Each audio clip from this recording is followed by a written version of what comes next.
How y'all doing today? Hey, Dragon. Hi, Honest. Good to see you.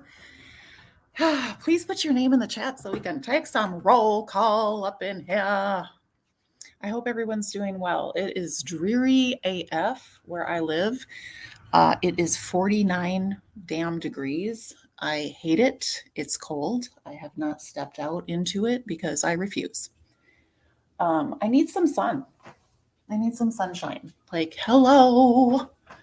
Betty Joe, what's up? Oh, Gina. Gina. I need you to teach me how to say that AHO. Is it aho? Or am I saying it crazy? Hi, Grammy. Hey, Shalima. Shalima, is that how you say it? Good to see you. If I butchered your name, I sincerely apologize. Yes, Dragon, let me go and do that. You have to promise me that you will use your wrench responsibly, okay? I really only time people out or block them if they're being just super ugly. So, you know that.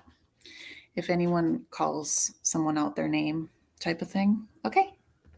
All right, I'm about to wrench you. Get ready to get wrenched. Are you ready? Are you ready? Brace yourself. You are wrenched. Dragon. Hey, Crystal. Good to see you. Levi D. Love it. What do you want to be called today? It's good to see you, buddy. I missed you all. I really did. Okay, so aho. Did I say it right? Gonna chalice is thank you. Okay. I made a live. Yay! Okay. So today we're gonna talk about all the stuff. So I wanted to show you some crazy business that's been going on. Hi, TJ. And I am going to tell you, I'm going to give my little, disclaimer, copyright. Let me put that banner up because I can't remember that shit is. There you go. Because I'm going to be sharing videos today. And Betty Joy, I missed you too. Like a fat girl misses her slim fast. I'm a fat girl inside, just so you know. I'm on a mission. I've been on a mission to get fat since I was young. I just can't do it. No, I'm dead serious. Like I eat too much, and it's just I have a weird metabolism. I don't know. I don't know. People hate me for it, but what can I do? Oh, Gina, I know, baby. I'm sorry. That was yuck. Yeah. I'm really sorry that happened. But we're going to talk about being nice, loving humans today. And when I say that, please know that I am not disillusioned to think that I am always a nice, wonderful human. I know that I have faults just like anybody else. So thank you, Dragon. I appreciate you. Yes, Betty Joe, I have a ridiculous metabolism, and it used to be really problematic because actually I was teased like you would not believe. That's why like I get super triggered when people comment about others being too thin because I'm like, huh, that was me my whole life and I couldn't change it for shit. So anyway, I'm over it now. It's cool.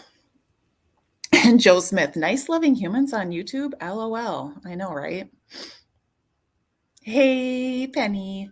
El Bizzle. Is that my name? Did I just get a new nickname?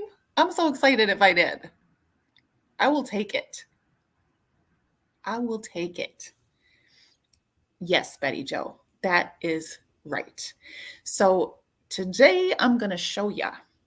We're going to hang out for a bit. So, get yourself a snack. I'm going to have to get my smoke in a minute, but I'm going to share my playlist with you. And it's called How to Live.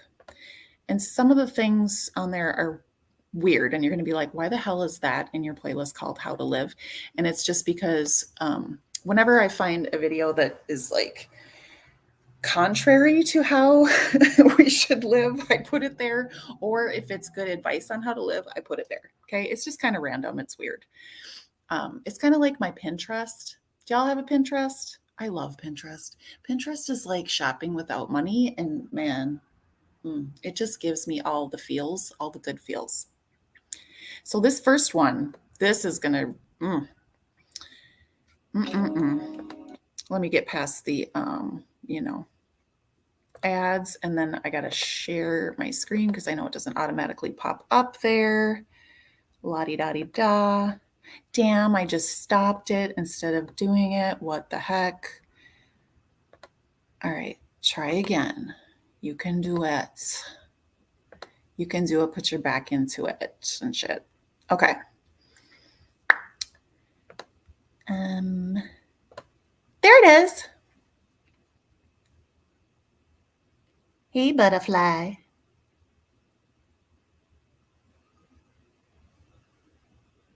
Dutchie, my Dutchie bish.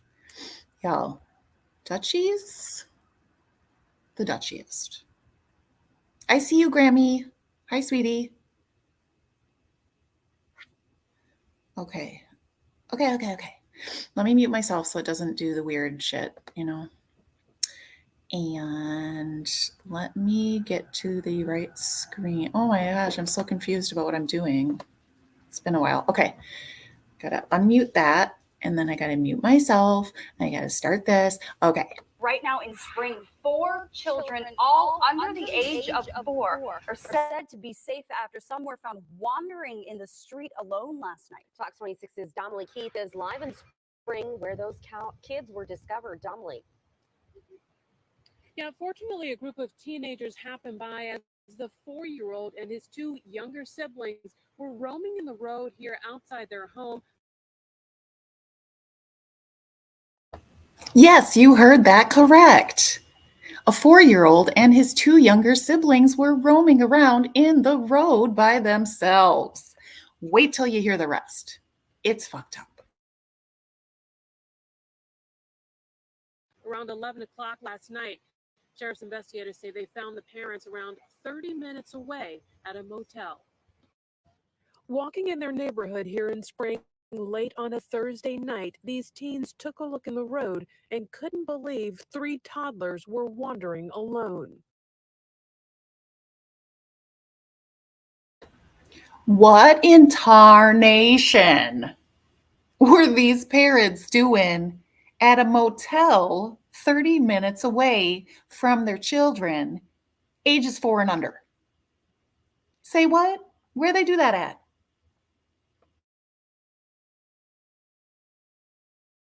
None of them had shirts on at all. It was really chilly out actually. And then one that was naked. It was nighttime, and anything could have happened. Somebody could have snatched them up. So The kids say 2 of the little ones were wearing only extremely soiled diapers. So the teenagers tried to find the parents, seen here in mugshots now that they've been arrested. You walk.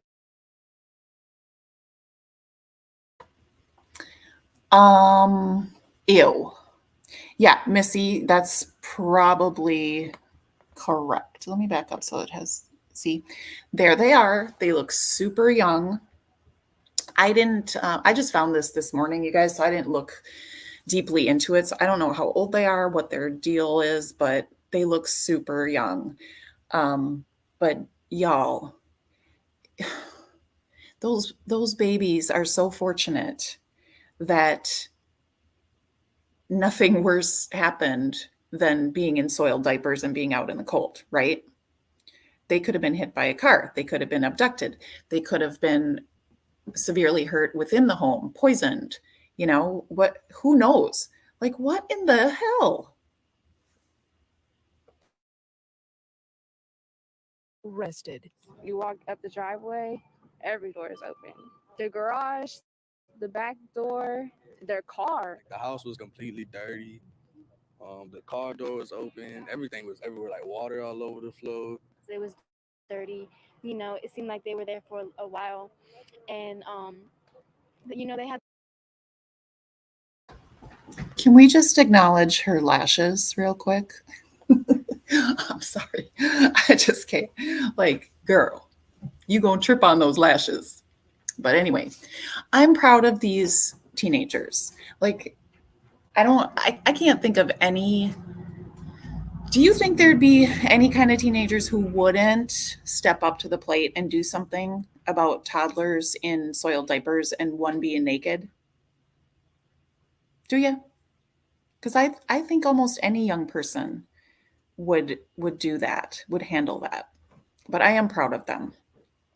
And I'm also proud of this girl wearing her mask outside. That's interesting. We don't have a lot of mask wearers around my area here. I honestly, I really don't either because I'm fully vaxxed. But that's beside the point. Let's get back to this. The fridge open, with the chair holding it open. We thought, well, what if somebody's dead in there? In fact, The oldest one had said, "I think my mom died," and then he said she had gotten into a crash. a fourth baby climbed out of its crib, and the teens took all four, age 4 and under, to Michael's house to wait for police, and his mom cleaned up, clothed, and fed the kids. She gave them blankets, drinks, food, because I guess they was hungry. Harris County Yo, there was a baby in the crib. There was a baby. Oh my gosh. He brought them home and his mama took. That's going to make me cry. Oh, I feel like he's so proud of his mom, the way he was talking about her. But damn, those people. Damn, the fuck.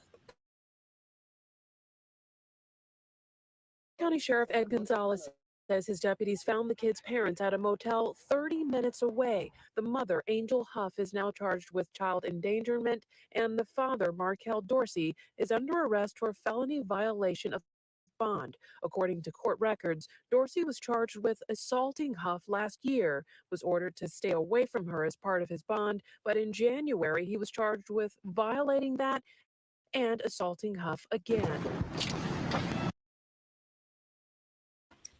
Okay. So that's really sad. He's abusive and has had a charge and was supposed to stay away and did not. I'm not judging her because people get into abusive relationships, right? And we don't know why they stay.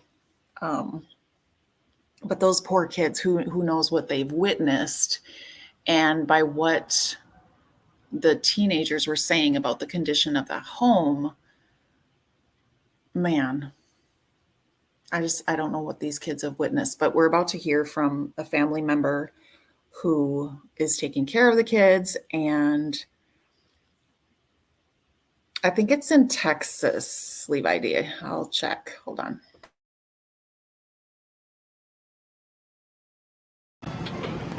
CPS says the children are now safe with other family members.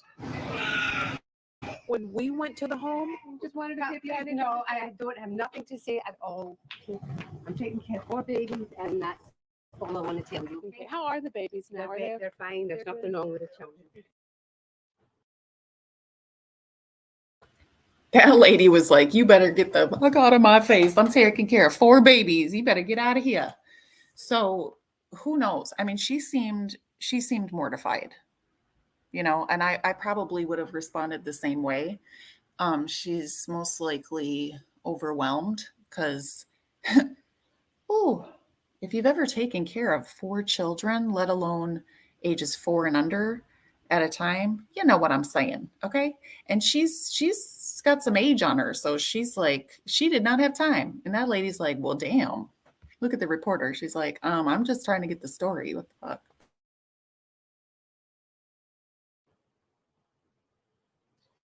The sheriff says it appears the 4 very small children have been left alone for up to 2 days. Reporting live in Spring, I'm Damalie Keith, Fox 26 News. Dang, up to 2 days. What in the hell? That's insanity. See ya, Dutchie. Get you some good groceries, girl.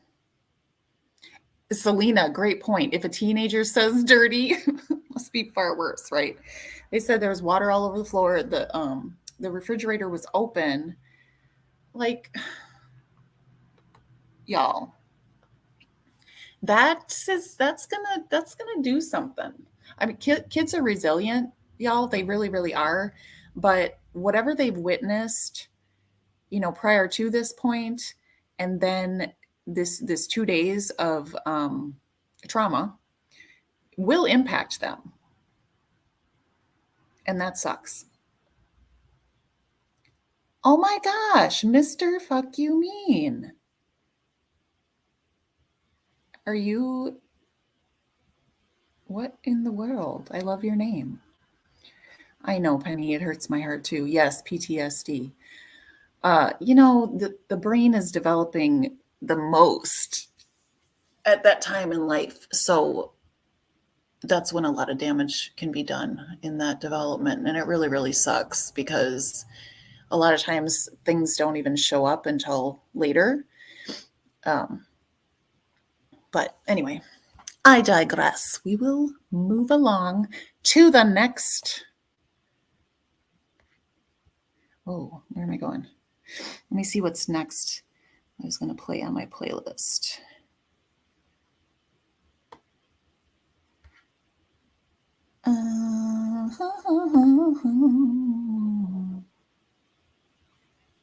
My dog's over there snoring. He just played and now he's like, I need to take a nap. Oh, here we go. So this is a little palate cleanser. I try to throw in a palate cleanser in between the real heavy stuff. So this is like, what in the world? Like, what are y'all thinking? You guys, we are about to spend the night in Target. A YouTube couple is in hot water over this video in which they claim to have spent the night in a Pennsylvania Target. You guys, do not attempt what we attempt at home. We are entertainers. They shouldn't have attempted it either because West Whiteland police saw the video and arrested Johnson LaRose and Charlotte Fisher. Hey, does anyone want to do this with me? Just play it. Let's not do it at Target though. Let's go to like, let's spend the night in, what would be fun? A toy store? Wait, I'm showing my stuff. Oh, thanks, Mr. Fuck You Mean. You see why I like your name? Look at the top right-hand corner. You see what's on that apple? That's right.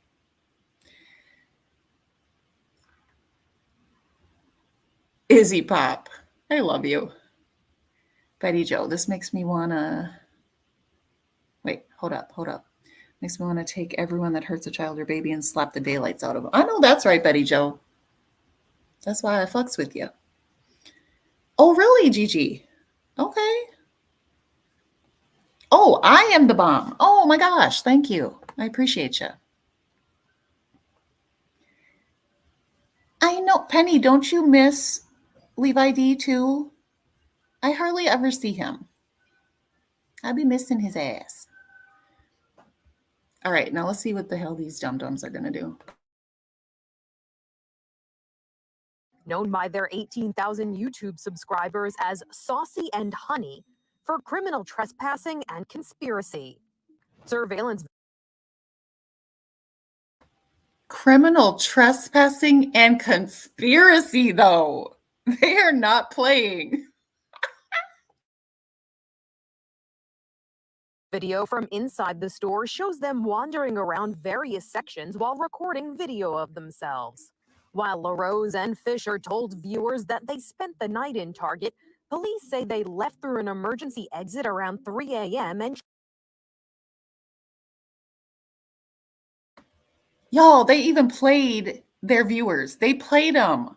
They didn't even stay in there all night. They just made it look like they did. They edited. That's messed up. I wonder if they went and like slept out in the car. My thing is, a car's not even comfortable to sleep in. So, I mean, did they go back home and go like what really happened here? And why did they do that? Why is it? Is this a thing? Have y'all heard of this challenge? Because I have never heard of it, but it's whack. tripped the alarm. But the couple returned to the store when it opened to the public to resume recording their video. The couple was released on a $25,000 unsecured bond.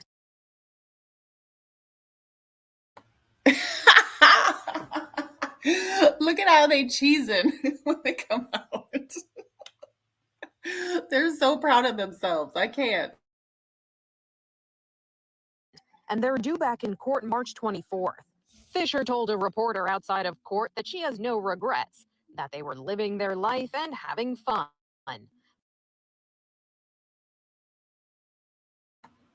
Excuse me. No regrets. Just living my life, having fun. Just getting arrested. Just, $25,000 bond. Who cares? It's cool. Because I bet their channel grew like a mofo, right? But the couple said they would not be doing another stunt like this again. For Inside Edition Digital, I'm Mara Montalbano. What y'all think? I think that's dumb AF. And yet effective, right? Because we just watched it and I quite enjoyed laughing at them. Okay, so now let's get to some more serious business. Okay, this video is made by Smiley Stories World, and it's just a warning of a scammer, I guess. Now, this video is kind of long, so I'm not going to play the whole thing. I'm just going to give you the gist of it. And if anybody can drop her link, if you got a wrench, if you drop her link, I'd appreciate it. Smiley Stories World.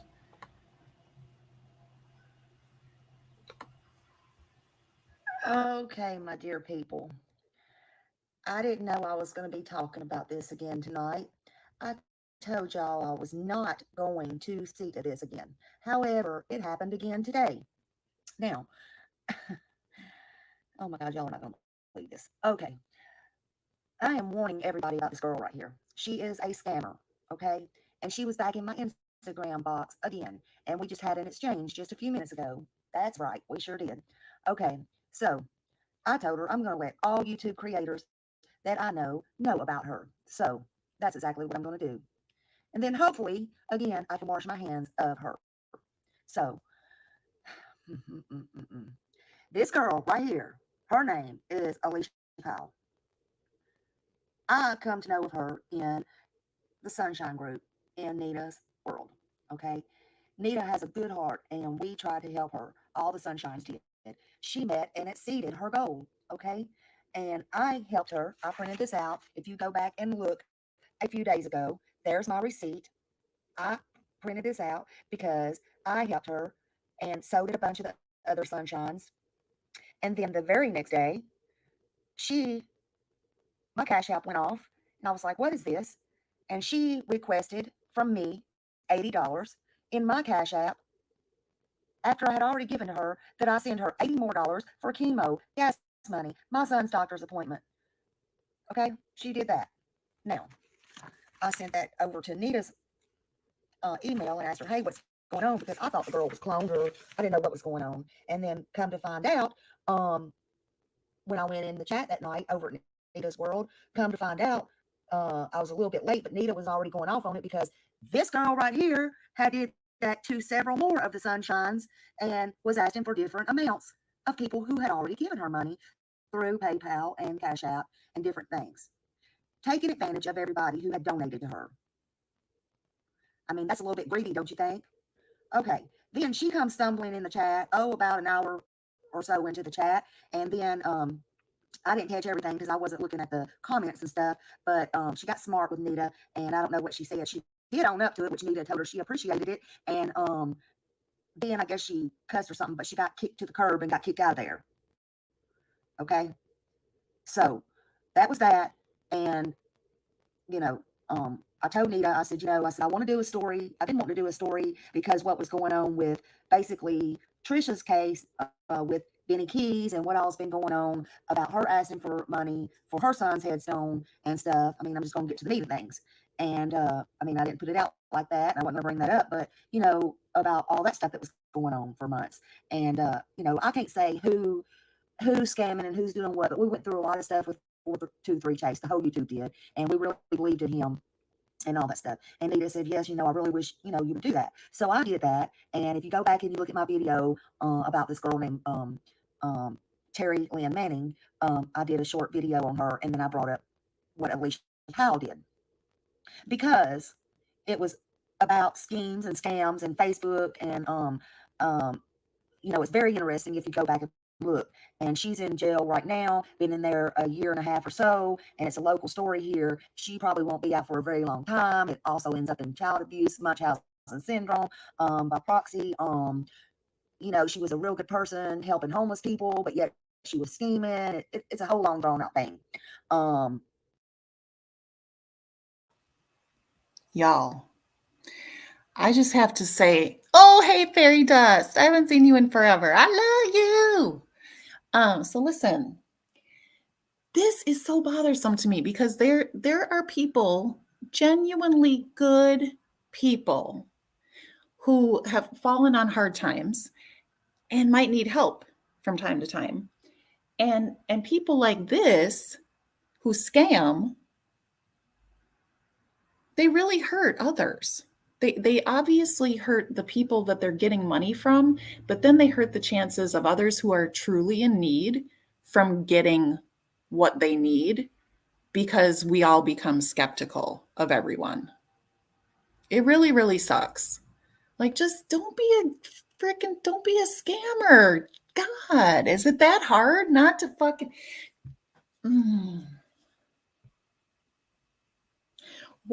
How does a person become a liar and a scammer to where they don't give any fucks about who they scam? How does that happen? We're going to go to the next. I can't stand looking at this bitch anymore. And I don't, yeah, okay. And with that, we definitely are going to need a palate cleanser. I'm not sure if you've heard, but Disney's offering the Disney Bundle. We're going to get past these. And we're going to look at some cute baby animals. Oh, do you love them? I love them. Look at that. Doesn't look like a baby, to be honest, that duck. Oh, but that does. Hey, y'all, have you ever gotten tadpoles and raised them into, oh my gosh, into frogs? It's fascinating. When I used to teach preschool, oh my gosh, that's so cute. We got a whole bunch of tadpoles and put them in a tank. And then you have to have rocks in the tank too, so that they can be partially, oh my God. Sorry, I can't keep a thought when I'm looking at it. Oh Lord, help me. Anywho, it was so fun because you can see them, like if you watch them on a weekly basis, like of course you're going to look at them every day or whatever, they're in the classroom.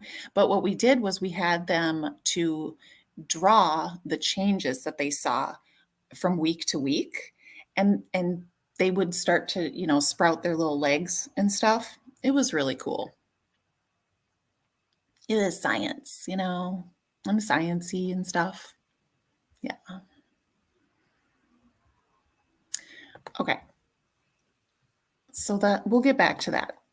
Oh, look at it. He put it, hold on. He just put his arm around. Look. Look. Oh, I love them. Why can't people be like that? Okay, here's another one. I'm sure all these are going to get struck, y'all. Police body cam video of some of its officers falsely detaining. Hold up. I need to slow that down. Slow it down. This pisses me off, you guys. If this would have happened to me, you would have seen me go straight from Libby to Karen in 2.8 seconds. Okay, don't even trip. Have released body cam video of some of its officers falsely detaining Black Panther director Ryan Coogler. Coogler, who co-wrote and directed the blockbuster film, is in Atlanta filming the Black Panther sequel. He went to a Bank of America branch to withdraw a large sum of money. The teller called the police. Yes, you heard that correctly. Of course, how would she know? Like, I wouldn't know. I wouldn't know this man because he's not an actor. He's a director, right? Is that what they just said? Anyway, the man's got some money, okay? He's got some money. But this chick, y'all, this is crazy. What's on the note, ma'am? It just says I want to withdraw $12,000. Just be discreet. Okay, now mind you, there's no he's not got a knife in his hand. He's got no kind of weapon. He doesn't make any threats. It's just that he's passed her a note saying, I want to withdraw $12,000. It gets worse, okay? Is this an actual customer or are they trying to rob him? They had a debit card. He handed his ID as a California ID, but I didn't look at his name because I'm. This bitch said she didn't look at his name. She didn't check nothing because she just was like, I've been passed a note. That means I'm being robbed. Like, damn, girl. Damn. Just like so shook up. You might just want to be discreet, but I have police around. Police video shows the officers responding. Hey, sir. Come here, everyone. Come this way. Put your man back. Got it. Both officers have their guns drawn. Coogler immediately complies. I just would like everyone to imagine themselves in this situation. Now, I can't see myself ever attempting to withdraw $12,000 because that's just not possible at this juncture. But if I did, and I have my ID and everything, and these dudes come up to me, guns drawn, I'm freaking out. What do y'all think? He handles it so well. He is handcuffed and led outside of the bank to a squad car. The writer-director explained, for his safety, he was trying not to call attention to himself in the bank by asking the teller to be discreet. Write down on a note how much I want out. And then I don't want it ran through the money counter right there at the desk. The whole bank ends up looking at it. Authorities confirmed Coogler's identity. I'm telling you, I would be hot. And he handled himself so well. I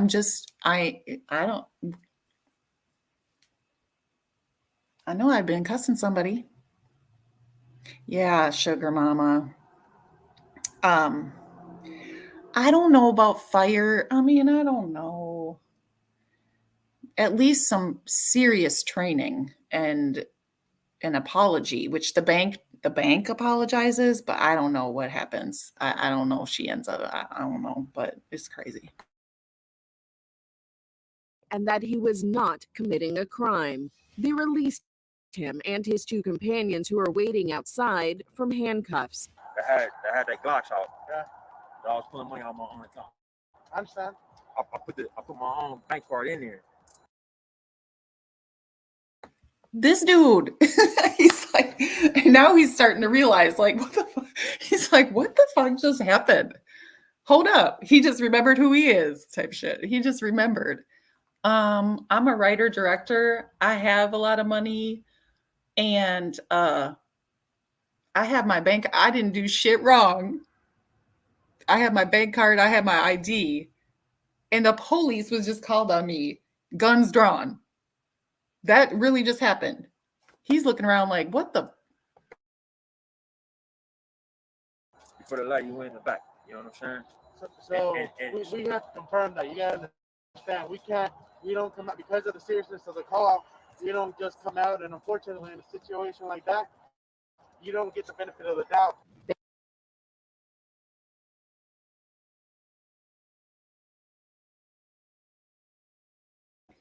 You see him right there. Here's his prayer.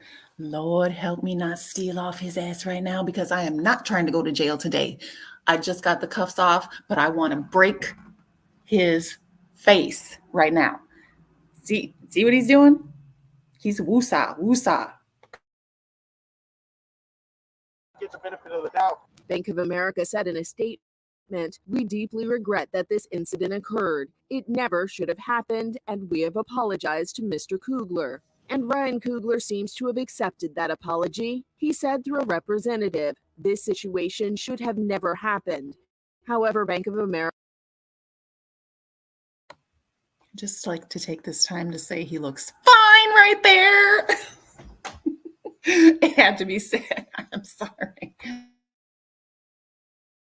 worked with me and addressed it to my satisfaction, and we have moved on. This is Inside Edition Digital.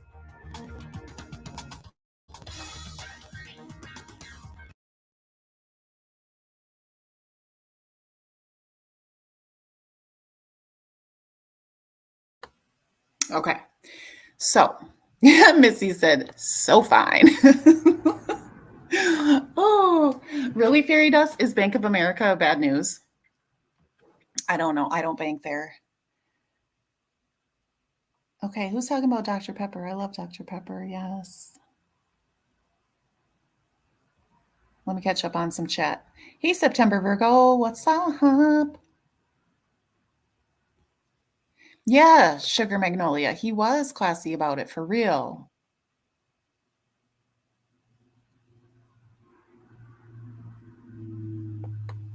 Right? Zona always saying something crazy. Look, here's a tip. When you see the people that are asking for thousands and they are living better than you are living, something is sketchy there. Of course. That has to be it. That has to be the case, right? How could anyone possibly have more money than me? What in the actual? That's funny. Oh, Selena, I'm sorry. I didn't see that you were leaving. If you're still here, peace be with you. Izzy. Penny, the internet isn't going away. What? I wish it would sometimes. Okay, I'm way back there. Oh, thank you, Missy. Yeah, if you want to give me a thumbs up, that's cool. Elise, my sunshine. Look at her. She's so cute. Hated Bank of America. Okay, so Bank of America's bad news. What do you think about Wells Fargo? Oh, no problems for you? Okay. I personally really do not like Wells Fargo, but whatever. I don't have, I'm like, ain't nobody got time to be doing all that stuff. So I just deal with their bullshit. Oh. We have a beggar-in-law nephew. He has the latest iPhone, a better car than us, and a bigger TV. I won't give him a dime, but some fall for it. Oh, okay. Yeah, I hear you. And that's just, I'm guessing maybe he's young. I don't know. It takes us a while to figure shit out, you know. But some people get it right away. I don't know what to tell you. Like when I was in my 20s, it was bad. It was bad. Even into my 30s, I asked my parents to bail me out too many times because I was irresponsible. But they did it because they love me. And eventually I learned, kind of. No, I totally did.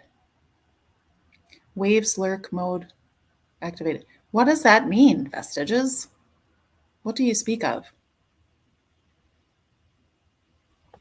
Betty Jo said, I don't give a damn dime to give nobody. Oh, she don't have a damn dime to give nobody. I be giving my dimes. I ain't even gonna lie. Here's what I was gonna tell you too. I wanted to make sure to say on this stream. I have a problem with a lot of MFers around here on these YouTube streets. And however, I still would help. Like, for example, if I saw Lizzie, y'all know how I feel about Lizzie, okay? Not the good feels. But if I saw Lizzie in need and I was able to help her, I would help her. If I saw her standing on the side of the road and her car was broke down or something like that, you know what I mean? Or if she fell and she needed some help getting up, anything, really. Because I'm not hateful like that. I don't like what she does. I don't like what she did to me. But I'm not a nasty, hateful person when it comes down to it. Anyway, I would venture to guess that if she saw me in a time of need, she'd probably keep on going, but I could be wrong. Hey, Suzanne. I haven't seen you in a long time either, it feels like. I hope you are well. Oh, Gigi, that's beautiful. Elise, right? I give dimes I don't have to. Like, what the hell? Yes, I am very human. The struggle is real. I babysit my granddaughter. All I get out of it is cigarettes. Betty Jo said, we'll work for cigarettes. Look at us. Oh, I help when I can regarding Stella and Griffey. Yeah. Okay, so moving right along. The next one is going to be a big, huge trigger warning, like a mofo. So yeah, we're going to get into, and then after that, we'll do another palate cleanser because this is going to, yeah. Get ready. Oh no, okay. It still is going to play. Okay. Oh, okay. Is it going to play? Jeez.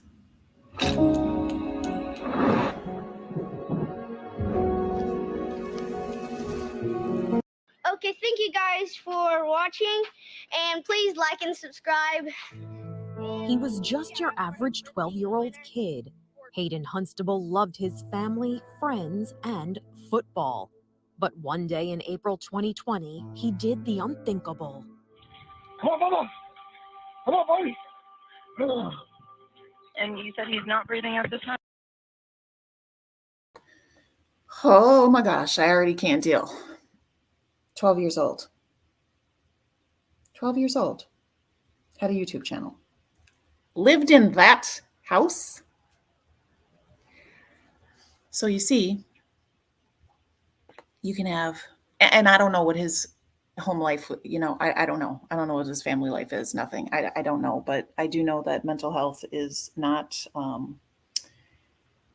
you know, it's on a continuum. So here's the deal. Everyone, just like everyone has a level of physical health, everyone has a level of mental health.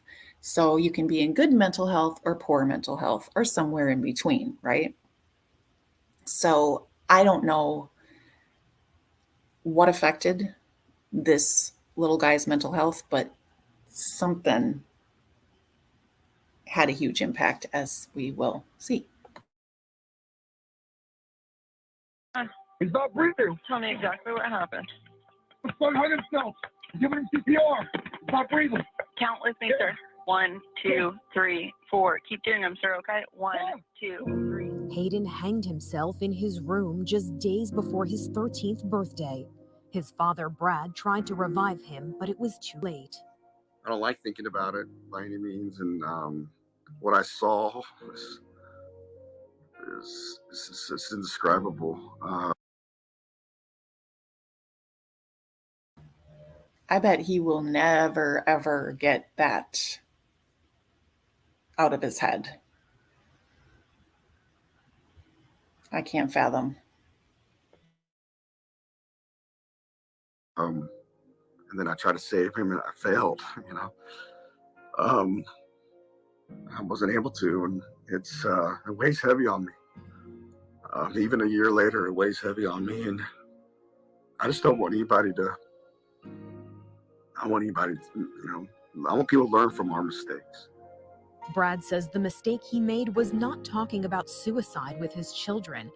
It's a topic he says he didn't think was necessary to bring up, but and it shouldn't be, right? It shouldn't be something that we have to talk about with a child that young. But I'm going to tell you, I've had students younger than that talk about taking their own life, which of course I have reported to administration. This is when I was teaching, numerous times. And the youngest one was 6. And it's like, how do you even, my dog is snoring so loud, you guys. I don't know if you can hear it in the background, but anyway. Okay, Izzy, I understand. Thank you for stopping in.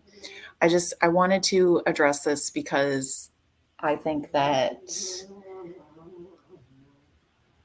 we have an epidemic, in my opinion, going on as far as poor mental health for kids and, people of all ages, really. So I want to highlight and I want us to be kind to one another, because you never know how you impact someone. looking back on Hayden's behavior, he says he could see a change in his son almost 2 months after the coronavirus closed schools and confined many people to their homes. COVID killed my son, but not in the way you think. And I do believe that. Well, we were seeing increased anxiety from the pandemic, and that was clear. He wanted to play football. He wanted to see his friends. He couldn't have a birthday, and we were allowed, it's 4 days away. He couldn't have a birthday party. He hated online schooling. Some kids love it. My son hated it. In this tragedy, I've got to go out and see if we can never let it happen again. Brad has created a short documentary about his family's loss called Almost 13. Where in the world did this come from? We were just together and you were the happiest kid in the world. He says he hopes it will get parents to start a conversation so they won't have to go through what he went through. Even if your kid has never said they want to harm themselves, you need to proactively have the conversation, because they're going to find out about suicide some way. And do you want them to find out about it from TikTok, from Hollywood, from their friends, or do you want to set the stage of how to think about self-harm with them yourself? Oh my gosh, how do you even talk to someone about this? Not someone, but a child that young. But he's right though. They will hear about it because kids are seeing things on the internet that we don't know that they're seeing, right? And a lot of that obviously goes back to parental supervision. You have to know what your kids are looking at, but let's be honest, there are times that, say they're at a friend's house, okay? And if they have a phone or any kind of device, how are you monitoring them? And maybe you have an app where you can see what they're looking at all times, but you don't have an app on their friend's phone. or their friends' television, right? So there's only so much that you can shield them from.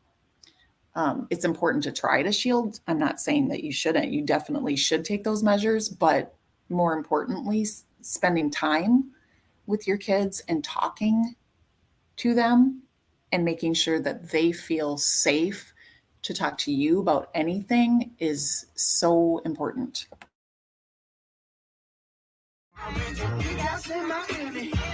He also founded Hayden's Corner, an organization that offers resources on suicide prevention and has a goal to mandate resilience classes in school, creating a legacy for Hayden so his death won't be in vain. Like and subscribe, and so that'll be the end of our vlog. So, bye. For Inside Edition Digital.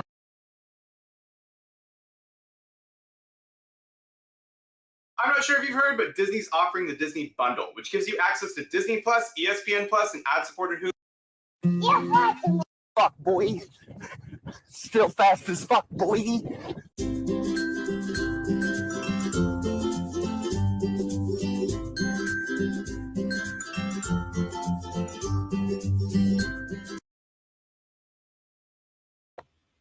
I thought we needed a palate cleanser ASAP.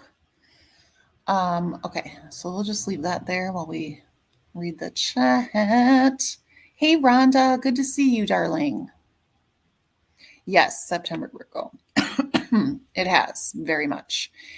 And, you know, when the father spoke of online schooling actually being beneficial for some kids, it really was. Some kids flourished with that. You know, kids who have social anxiety and things like that did really, really well. But there's so many that were negatively impacted and really lost so much. And how do they retain what they lost? Because really we're still in it this school year. I mean, I have students, not teaching, but clients rather, whose children have been quarantined 4 times this school year. Like they've missed 4 weeks of school, not because they had the sickness, but because they were exposed and they missed that much school. And then what happens is they get behind, but then they're still expected a lot of times, at least here where I am. I don't know how it is where y'all are, but they're still expected to meet those expectations of completing their assignments and whatever. And it's like, okay, but they didn't get any instruction. It's crazy. Okay, I haven't been subscribed for months, but I haven't watched. Oh, you have been subscribed for much. Okay. The white hat and who wears the black hat? Oh, okay. Well, I don't think I wear a black hat, but you know, a lot of kids romanticize suicide or look at it as a way to get attention they are needing from family and friends. I would say that, I mean, I don't think that many people consciously think I'm going to say this so that I get attention. But that said, it's a cry for help, for sure. And the key to what you said there is that to get the attention that they're needing from family and friends, right? Because everybody needs to feel like they're seen and that they matter. And so when you're not feeling that way, then you're gonna try to get that need met in any way that you can. And sometimes it's going to be in a healthy way, and sometimes it's going to be in an unhealthy way. And oh my gosh, the sun just came out and I'm so happy. Okay. Missy says, my children got bullied since they were both young, so I had to talk to them very young about it because they were so sad and depressed. Oh, I'm sorry. How are they now, Missy? How did they respond to that, and how did it turn out? How are they? I've talked to my kids about mental health, but it's a very open topic. Oh, okay. Well, that's good. That's very, very good. I would expect nothing less of you, Elise. Betty Joe, it is hard when my kids were growing up. I always told them you can, like you can do all things type of things.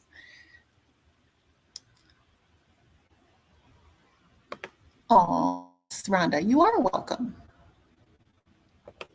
Is handsome. Social media has taken away social skills. Hands on. Yes. Yes, girl. Okay. My connection just went a little wonky, so I might be cutting in and out. I don't know. I don't know why it does that because I'd be paying the bill on time. You know, it's like, what is your problem? Oh, sugar. I'm so sorry. Oh my gosh. I bet. Oh, I am so very sorry for your family. That is horrible, horrible.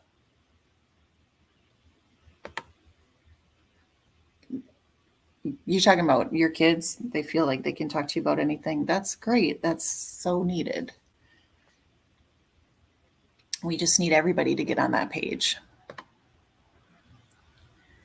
My child does great being away from the bullying kids. That's good. Now, what had happened to Suzanne? To children, often no warning. I have had 2 suicides in my family. Oh my gosh, Suzanne. Awful. Oh, I want some tacos. I decided to homeschool for the sake of consistency. Yeah. They would cry and be anxious, especially in the new school year with the new teachers. Oh, I know. It was really hard to go back and forth and girl. And then a lot of the schools put up those like plexiglass, basically little, what do you call those? Cubicles? I don't know why I couldn't remember that, but because I used to work in a cubicle, but that was a long time ago. Because now I work at home. Hello. I love it. Anyway, yeah. So they had the kids in these little plexiglass cubicles and shit. And I know my grandbaby, she had to be in one, and she was like, I can't even see, like I can't see the board. I don't know what's going on. So, but she was happy to be back at school. Even with that, she's like, yes, I need to see my friends type of thing, you know. Except when they were here. Wait, except when they were with their friends. But most of the time, their friends was at my house, and I'm glad. Yeah. Yeah, I always would rather have my kids' friends be at our house so I could know what was up than if they were at somebody else's. I hated that, but that made me think of when I was a teenager, my best friend was killed, and I wrote a note because I didn't know how to deal with it, but my family took action. It wasn't something we talked about before. Oh, I'm glad that that's a really good skill or coping. Yeah, coping skill to have is to write when you're feeling overwhelmed. I mean, I have pages and pages and pages. I've been doing that since I was young, you know, since I read Are You There, God? It's Me, Margaret. Okay. That's when I first got a diary. Yeah. And when I look back at it, I'm like, because I have some of my old stuff, and I'm like, girl, you was a hot mess. How'd you even make it here? How did you make it here? I think this young lad was popular at school and he missed being with his mates if online schooling was in the picture. Yeah. Yep. I'm sure. They're doing much better. Yay. I'm happy to hear. My nephew sees a therapist because he was also talking about suicide. I talked to him and told him to come to me about anything because you know a lot of kids won't go to their parents. Yes, I'm so glad that you brought that up, Betty Joe. So if you, and I, let me preface this by saying you should always talk to the kids' parents before you do this, because otherwise it can seem like a boundary issue. Well, it is a boundary issue, right? When I explain, you'll understand what I'm saying. So I have a friend who my daughter would talk to about things that she didn't feel comfortable talking to me about. And it was hard for me to accept that, oh my gosh, you can't talk to me about everything. What do you mean? And if your child can, then that's great. And I'm not saying that we didn't ever have heart-to-heart talks and things like that. We definitely did, but there were just certain things that you just aren't going to talk to your mom about, right? And so I had a friend who my daughter felt very comfortable with talking to about things like that. And she's somebody that I have the utmost respect for, very conscientious and has integrity and all the good things. And I always knew that if there was anything that, I needed to know, that she would tell my daughter, look, I'm going to have to tell your mom if you don't, type of thing. But that was never the case, thankfully, because there was nothing really serious going on like that. But it was just really good for her to have another adult figure who has her shit together to be able to trust and talk with. Mental health therapy is literally hard to get for anyone in the United States unless they have attempted harm. It needs to be available. I know, girl. Yeah, I know. And then with insurance, and I haven't accessed therapy for a while. I need to, like a motherfucker. But anyway, and it's hard to find someone that you connect with too. But so insurance messes people up because it's like they put parameters on how many times you can see someone depending on your insurance and stuff like that.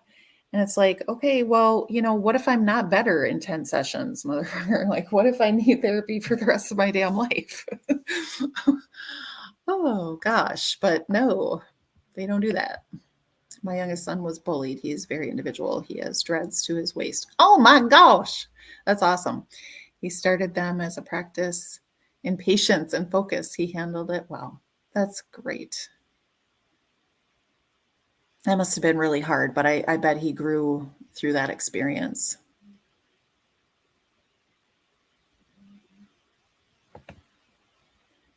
Yeah. It's so awful. For real. It is. It is. I don't know which, I think I'm more comfortable having the mental health talk than the sex talk. Oh gosh. Yeah. You always wrote, you threw them away once you got healthier. See, I like to look back. I like to look back because it reminds me of how far I've come.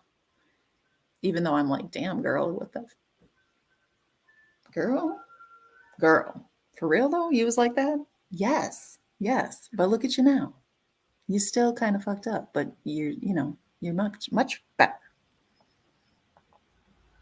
Oh, I'm way behind in the chat because you talking about we must increase our bust.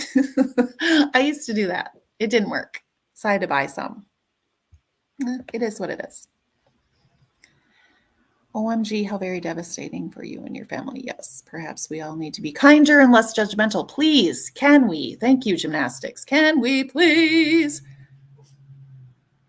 be kinder and less motherfucking mental, please?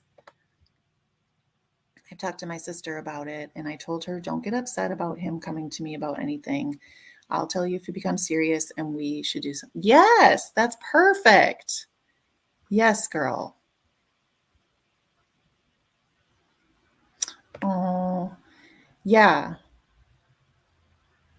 I know. There's people who seemingly have everything that, we would think is what would make a person happy, right? And yet there's something missing. And that we don't know how to accept that, I guess, and we don't know what to do with that. But it's not really for us to understand, because we'll never understand what's going on inside of a person that makes them feel that way. But then again, if we're caring human beings, we should try to care enough to find out and to help them. Hi, 96 gal. I haven't seen you in so long. How are you? I won't tell that you're at work. Elise had the birds and the bees talk with her daughter, and she would only wear black, and said she was depressed. What? Wait, that was her response? God, you need to. Oh gosh, that's funny. Hi, Sharon. Yes, girl, get you that coffee. Get it, get it. All right, so let's show a little bit more of these. It's cute.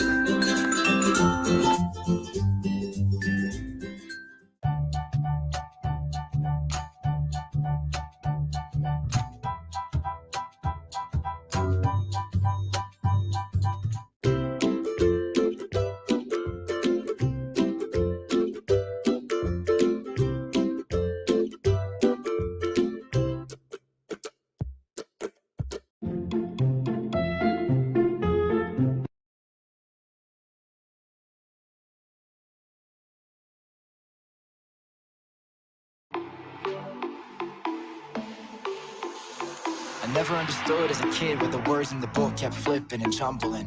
Well, every Okay, thank you guys for watching. I don't like thinking about.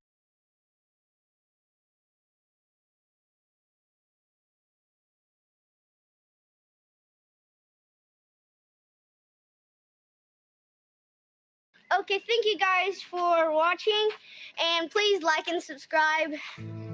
He was just your average 12-year-old kid.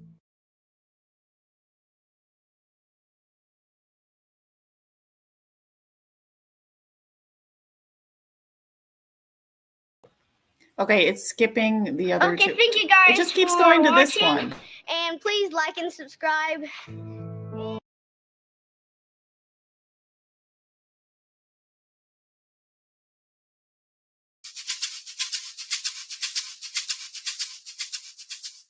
A central fact about early childhood is that babies are born into the world entirely at the mercy of others.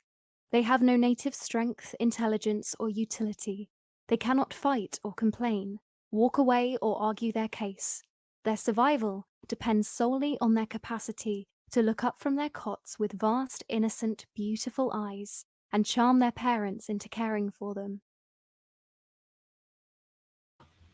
In other words, babies are completely dependent on their caregivers, which we all know, but this is going to break down how a child can begin to break as soon as they come out of the womb.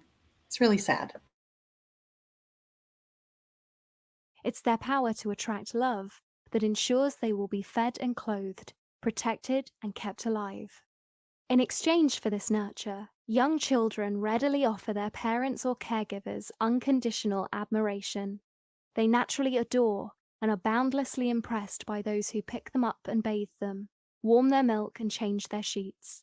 They are in awe at these giant people who know how to turn on a washing machine and kick a ball over a tree. There is, at this stage, no innate desire whatever to question or doubt figures of authority.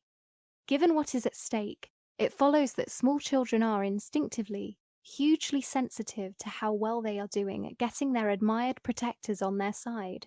If they feel they are loved, they can relax into themselves and get on with the many other pressing priorities of early childhood. So, because they're completely dependent on their caregivers, right, and they have no communication, their only method of communication is what? Crying, right? And so when they cry, when they signal, hey, I need something, if that need is not met, What does that teach them? What does that teach them? If I cry and cry because I'm hungry and I don't get fed, what is that baby learning? They're certainly not learning that they're cared for, right?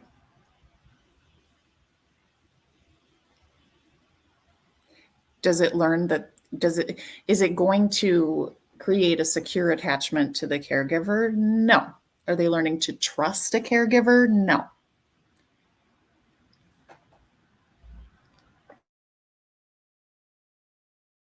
Working out how to eat solids, figuring out what a plug socket is, how a button functions, what words are, and how soap bubbles form. But if love is in more restricted supply, the picture grows a whole lot more complicated. There are childhoods in which, for a variety of reasons, parents fail to be charmed as they might be. They leave the baby to scream, they shout at one another. There might be violence and hysteria, lethargic despair and terror. The young child knows instinctively it is in grave danger. If the situation Okay, so now we come to trauma, okay, talking about trauma. So this can happen and does happen, that babies experience trauma even when they are not physically being harmed, or even if they are not being yelled at, okay? So if the chaos is going on around them, they're absorbing all of that, and they do not yet have the ability to self-soothe, right? So they're just sitting there in this heightened sense of alertness, like what is going on, because it's scary, and they have no way to process what's going on and no way to self-soothe. So if no one's soothing them, they will remain in that state until, I don't know, but they don't learn that someone cares enough to comfort them. is not somehow corrected, in extremis, it may be left on a hillside to die. At this point, our biology initiates a desperate yet darkly logical process. The young child starts to try a lot harder. It redoubles its efforts to charm, to be good, to do what could be expected of it, to smile, to ingratiate itself. It wonders what may be wrong with itself to explain the parental disapproval and harm, and doesn't feel any alternative but to search in its own character and behavior for answers. At the same time, the child resists what might, from an adult perspective, seem like the obvious move: to get annoyed with and blame the adults in the vicinity who are not looking after it as they should. But such a bold thought does not belong to the defenselessness of the early years. We are in no position to mount a challenge to our protectors when we can hardly reach the door handle, let alone turn on a tap. We need to have our own front door key and bank account before cynicism is a realistic option. It is far more intuitive to wonder why we are horrid than to complain of being unfairly and unkindly treated. So in other words, the baby has no idea why they're not being cared for and why this craziness and chaos surrounds them, other than to think, well, I must be doing something wrong. I'm trying every damn thing I can to get what I need, and I'm not getting what I need. So I must be doing it wrong, because they don't know any different. They don't know that their parents were supposed to attend to their needs and were supposed to love them unconditionally and to teach them how to manage their emotions. They only know what they're born into and what they experience.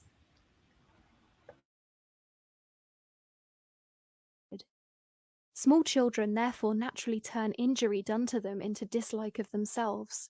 They ask not so much, why does my parent fail to care for me, as how might I have failed this admirable person? They hate themselves rather than doubt those who should be protecting them. Shame replaces anger.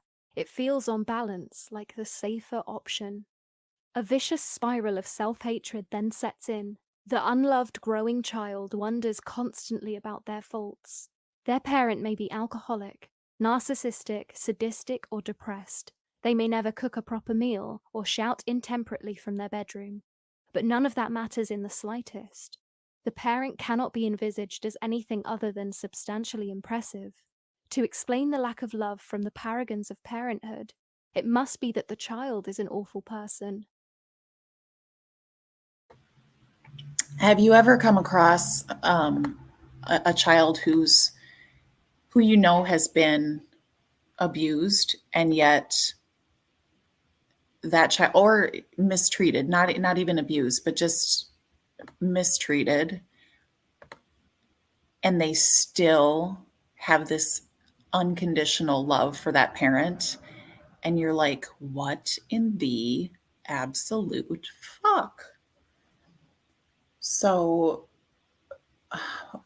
what comes to mind is my stepson is an example. His mom, was just, I'm not going to villainize her to the point that I'm just going to say that she was inattentive and not present. She didn't take her motherly duties seriously, and then she had other priorities. And so she was in and out of his life a lot, to the point that when he was 3 years old, he literally asked me if I was his mother, because I had been taking care of him for the, previous 6 months. And I had 2 other children who were calling me mom, and he didn't have anyone in the last 6 months to call mom. And so he's like, well, damn, do I have a mom?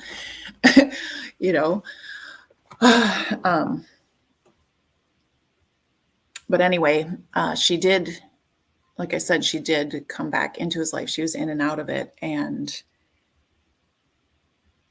it always frustrated me and his dad that, and this is going to sound horrible, it really is, because we were so upset about her lack of interest in caring for him, right? She didn't care for him financially, and she was just in and out sporadically, and just she just pretty much sucked, okay? So when he would be so excited about going to her house, and when he'd come back and be like, just talking about how much fun he had because they did this and that, and they watched this movie and that.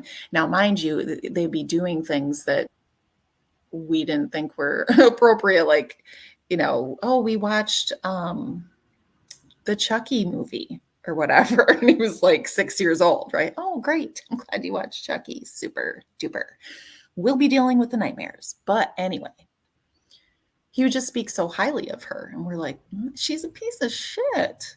We didn't say that to him, but to us, between each other, we were like, damn, that sucks.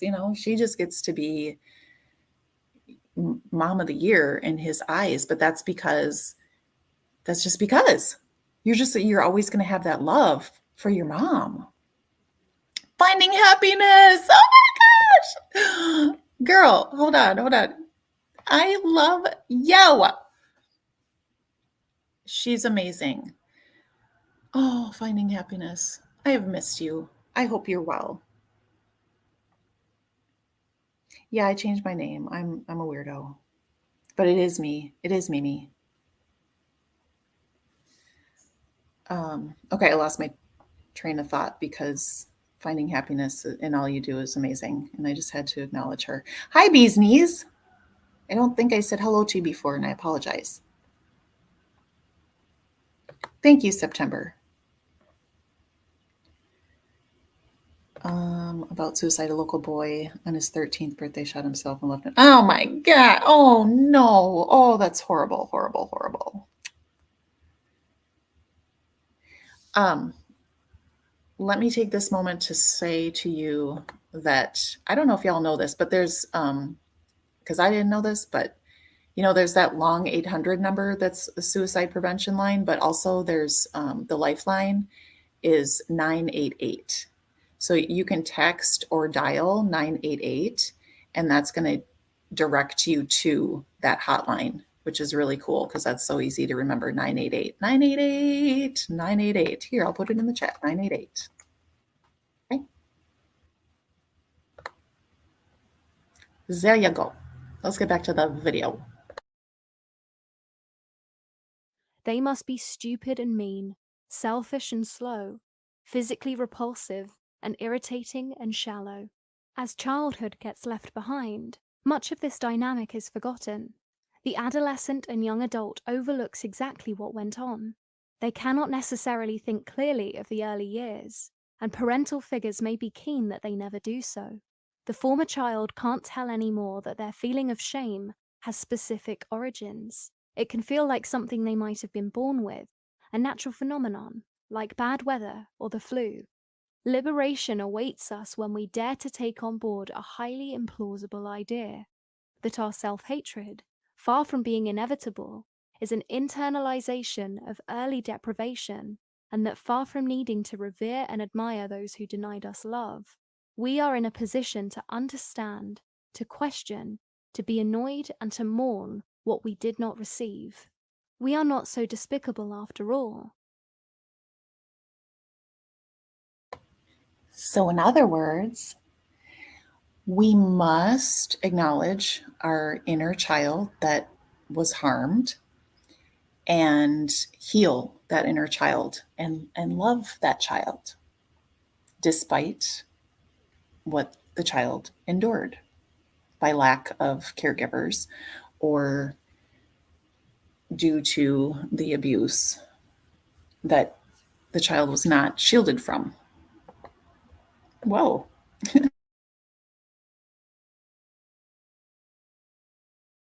We've just, till now, lacked any better ideas to explain why we didn't manage to charm those who should have loved us from the start.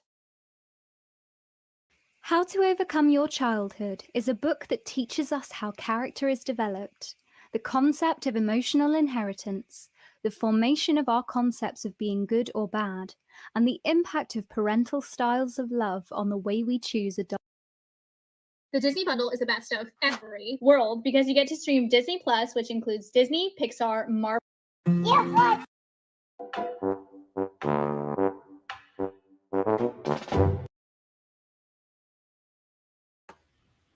Okay, some more animals. Finding happiness. The best way to be in touch with me is on here, to be honest. I really don't use Facebook or Instagram.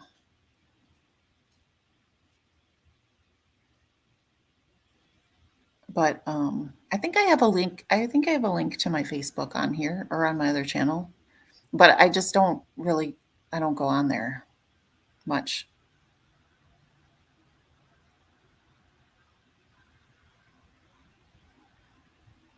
Oh, thank you, Bee's Knees, for being understanding. I appreciate you.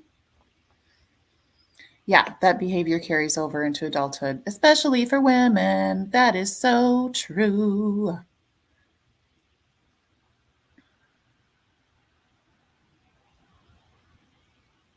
Oh, Lily, yeah. I'm glad all is well with you, girl. Okay, what did True Crime say? Hoping to get a few of the creators left willing to work together on a panel to talk case matters. Yes! Awesome. We need that, girl. We need it. So many working together will solve all the hate and the vile talk. Yeah, that's right. But take note. Take note as to who does not want to participate in those kind of things. Because I'm willing. I'm very forgiving. But if I see the same behavior over and over again, then I'm like, no thanks. I know, girl. Yes, I hope to see you too. I need to visit your channel. Have you been making videos? And can Ahmad drop her link? Look at those monkeys. Oh gosh. Oh, that's awesome. Can you tell me where to get those resources? Because my inner child is super fucked up.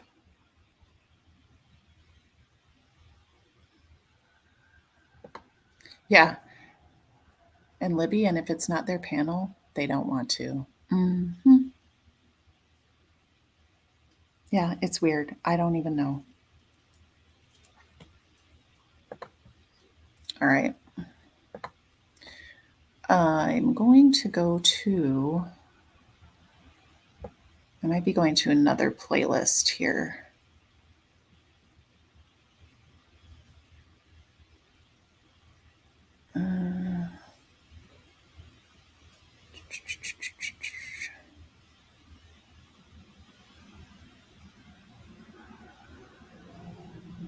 Yeah, because I don't think it's on this one. Oh, well, this is totally a different subject, but let's just watch it because what the fuck? Let me get past the advertisements. And let me see, when was this from? Okay, this was from February. So y'all may have heard about this probably already. I don't know. Let me undo that. Let me mute. Investigation in Florida has resulted in the arrest of more than a dozen men who thought they were soliciting sex with children online. As part of the operation, investigators went undercover as minors communicating on numerous social media platforms with the suspected predators. The arrests announced last week. Law enforcement teams from multiple agencies worked together, spending 5 days in chat rooms on Facebook, Instagram, dating sites, and other social media platforms, posing as children under the age of 14. All of the men arrested allegedly traveled to have sex with what they thought were underage kids, but instead were met by authorities who took them into custody. Walton County Sheriff's Office headed up the operation with help. I just want to leave that right there just so we can see that man flat face on the ground where he belongs. I just want to kick him in his head. I ain't even gonna lie. I can't. What the fuck is wrong with people that they do that? But that's just it's another reason. And I know you all know that this happens, that there's sick MFers out there that do this, but we need to be aware of what our kids are doing online. Period. And also, we probably need to reduce the time that they're online. Okay? They need to have some hobbies that don't include screens, right? I will go find out where it was. And this was in February. But yeah, why are there so many predators? Like, what in the hell is wrong with your brain? I wish, I want to know what happens to people that turns them into sick motherfuckers like this. That's what I want to understand so we can prevent that shit.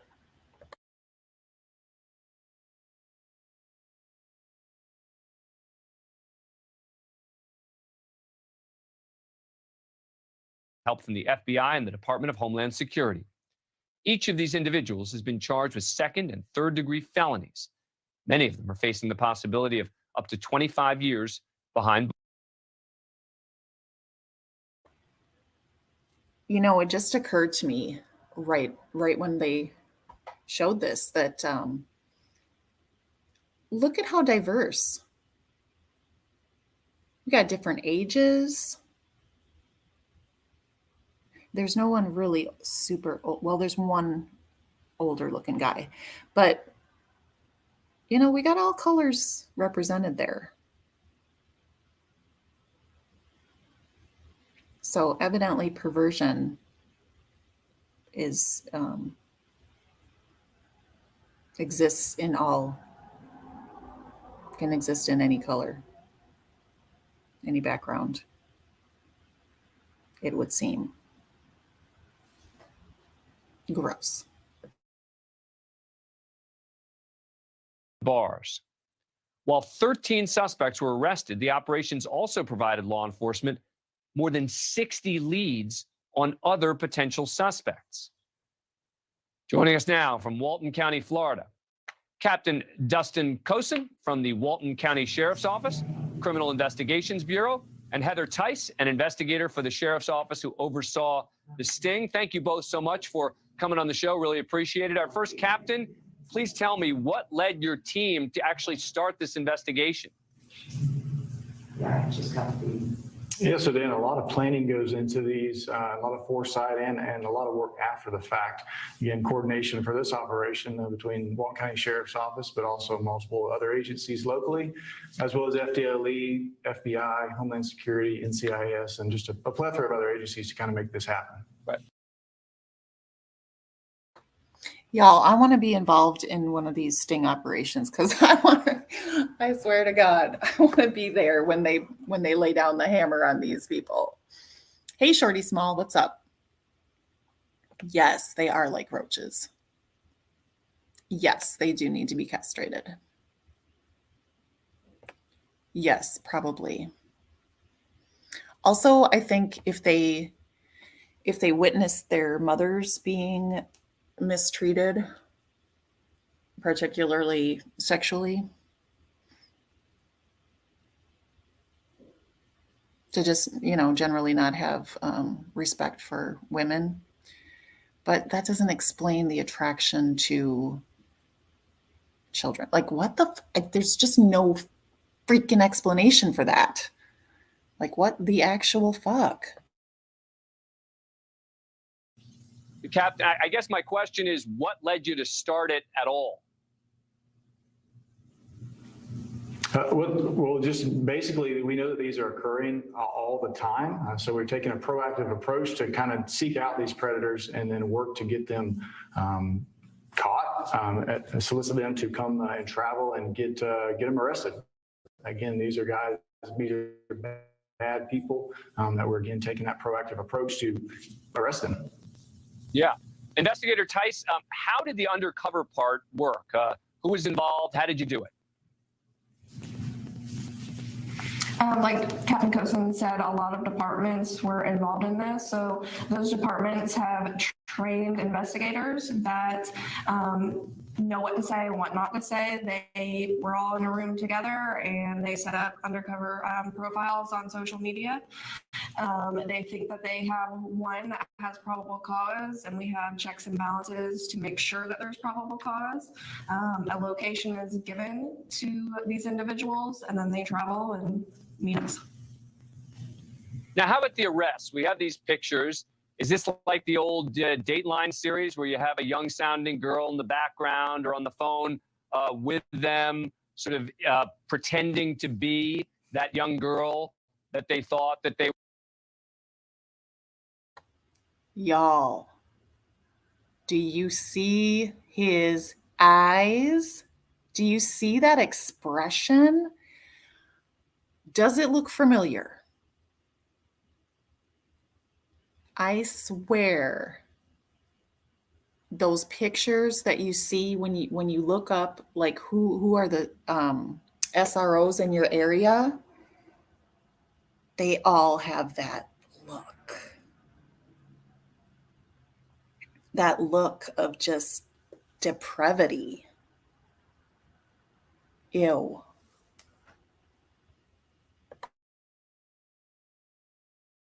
They were going to meet there? I think that there's multiple levels of very similar to the Dateline, I'm Chris Hansen series and show. That there's multiple levels to that. I'll let Investigator Tice talk a little bit. It's a little bit more strict than that. Like I said, we have checks and balances of what we can say and what we can't say. But yeah, we do have some investigators that sound like 13-year-old girls, and they'll be chatting with them on the phone. Wow. Captain, in so many of these cases, the defendants claim they were entrapped. What did you do to avoid that? You knew that you must have known ahead of time that's going to be the defense. That's what they're going to claim. What do you do ahead of time to ensure that you're protected against that sort of defense? Absolutely. So then we have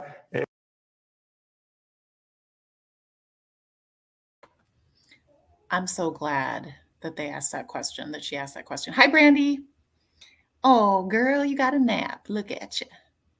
Naps are what's up. That's self-care right there. I love naps.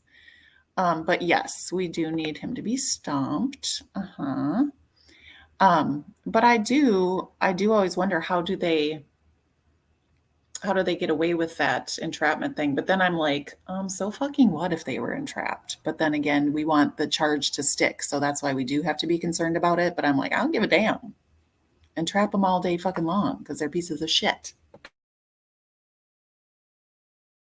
everybody from the investigators and the people that have specialized skills to work on the front end, as well as having prosecutors engaged with the operation so that we are, again, we have those checks and balances all the way through the operation. Again, on site, we have evidence recovery, we have the investigators acting in undercover capacities, but also, again, we have those prosecutors kind of standing there over the shoulder of the chatters to make sure that we are doing things how we should do for that successful prosecution, so we can hold these individuals accountable, but also hopefully prevent these individuals from seeking out live victims, because that's what the ultimate goal is.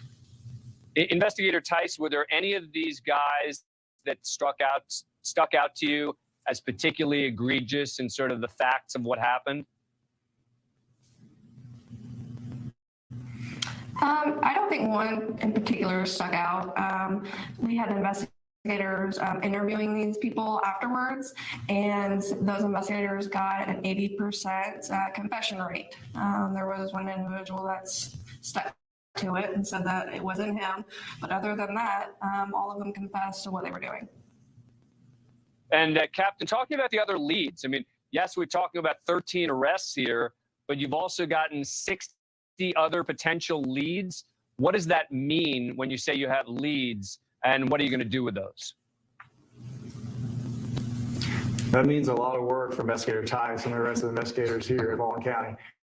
Definitely not over the operation, although it lasted for 5 days. There's a lot of legwork to follow up on those 60 leads, but also put these cases together again for that successful prosecution. So that way we are, again, holding these individuals accountable, and it could potentially lead to more leads and more arrests as the entire investigation continues. All right. Captain Dustin Cosin and Investigator Heather Tice, thank you both so much for coming on the show. Really appreciate it.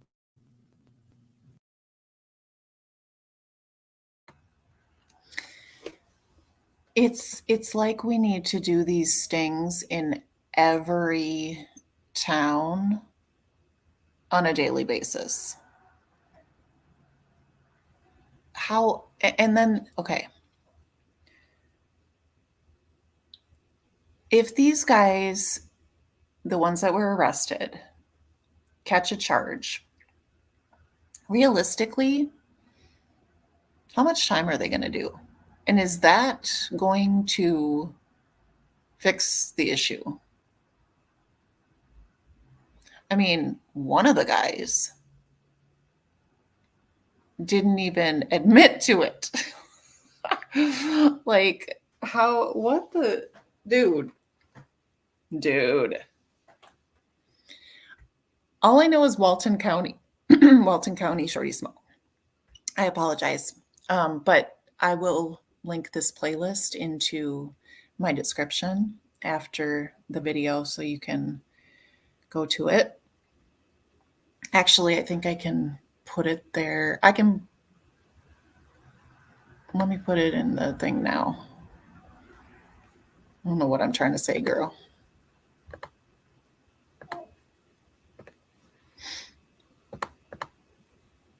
Okay. So here's the link to that video for you. Because I just don't know. I don't know where Walton County is.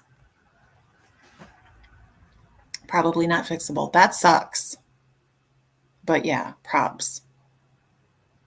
Your grandbaby's picky, Betty Jo? Where's gymnastics going? I missed it. Okay, I'm behind. Got to go pick up frozen custard B-Day cake for my parents. Aw, yummy.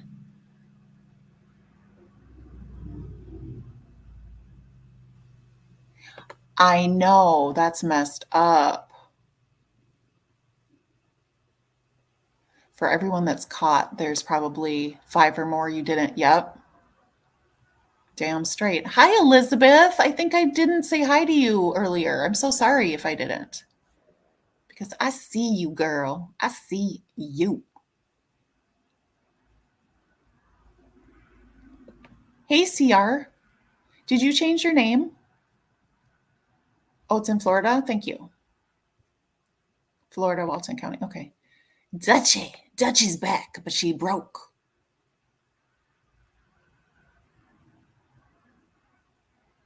Okay.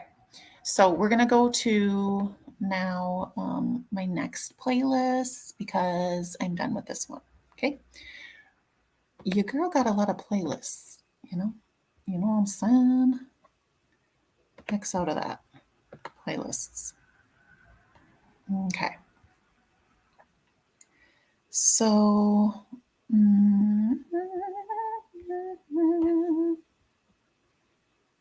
brain stuff. Yep. Okay. Let's talk about the psychology of post-traumatic stress disorder. When you start a Mighty Network, you unlock something that hasn't been created before. You can...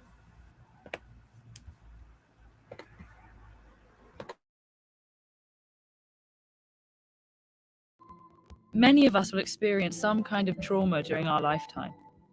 Sometimes we escape with no long-term effects, but for millions of us, those experiences linger, causing symptoms like flashbacks, nightmares, and negative thoughts that interfere with everyday life.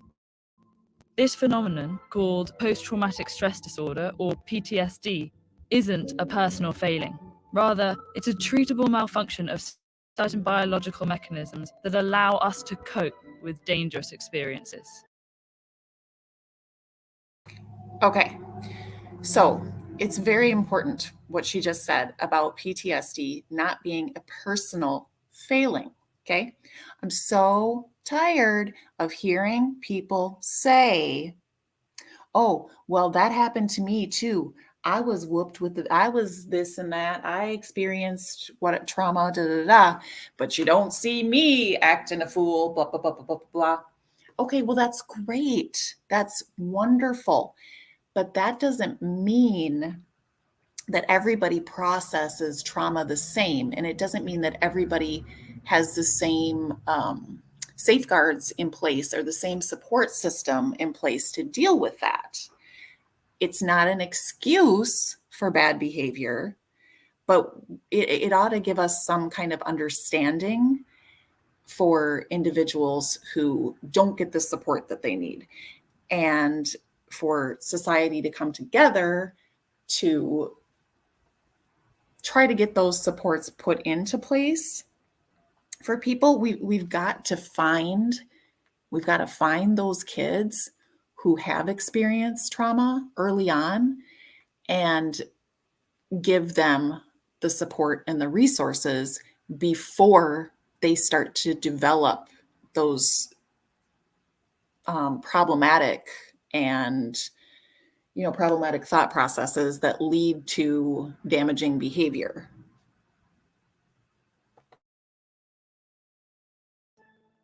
To understand PTSD, we first need to understand how the brain processes a wide range of ordeals, including the death of a loved one, domestic violence, injury or illness, abuse, rape, war, car accidents, and natural disasters.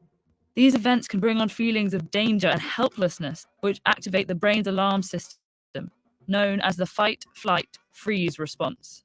When this alarm sounds, the hypothalamic, pituitary, and adrenal systems, known as the HPA axis, work together to send signals to the autonomic nervous system. That's the network that communicates with adrenal glands and internal organs to help regulate functions like heart rate, digestion, and respiration. Okay. If you were here when we watched the video about babies and how they need to have their needs met, and if there's chaos around them, they are in this heightened state of alertness and kind of like on guard. That goes back to what they're talking about here, the fight, flight, or freeze response. Okay. So being a baby and experiencing that trauma can then lead to the fight, flight, or fright. It's so hard to say that.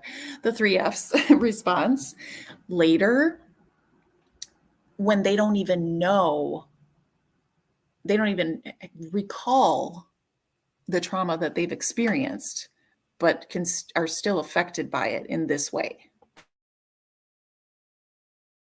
These signals start a chemical cascade that floods the body with several different stress hormones, causing physiological changes that prepare the body to defend itself.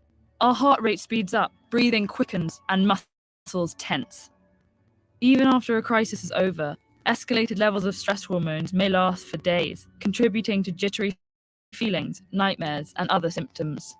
For most people, these experiences disappear within a few days to 2 weeks as their hormone levels stabilize.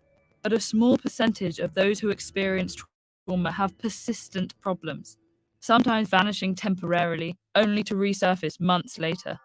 We don't completely understand what's happening in the brain, but one theory is that the stress hormone cortisol may be continuously activating the fight, flight, freeze response while reducing overall brain functioning, leading to a number of negative symptoms.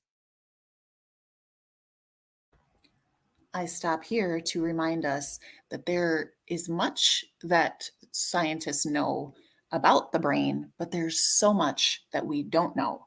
For example, I've had many clients who the child is having so many behavior problems, and they've been adopted by this loving home, and they've been with that family since they were a toddler, but knowing that they experienced trauma before that placement, and knowing that they were born with drugs in their system, we still don't have a full understanding of how that will later impact a child. We know that somehow it does affect brain development, but we don't know every single thing about the brain yet. We're still, and when I say we, I just mean as a society, learning more about the brain. These symptoms often fall into 4 categories: intrusive thoughts, like dreams and flashbacks, avoiding reminders of the trauma, negative thoughts and feelings like fear, anger, and guilt, and reactive symptoms like irritability and difficulty sleeping. Not everyone has all these symptoms or experiences them to the same extent and intensity. When problems last more than a month, PTSD is often diagnosed. So you see how she just pointed out what I said, that this doesn't affect everyone the same. And are we to fault the individual, especially a child? Are we to fault a child for how they come to terms with the trauma that they don't even remember enduring? Do you hear how crazy that sounds? Why would we hold a child accountable for trauma that they endured? They were a victim of trauma, and they may not even remember it. And it's coming out in their behavior because of what their brain is doing. And then we punish them. We say they're a bad child. What kind of sense does that make? Zero.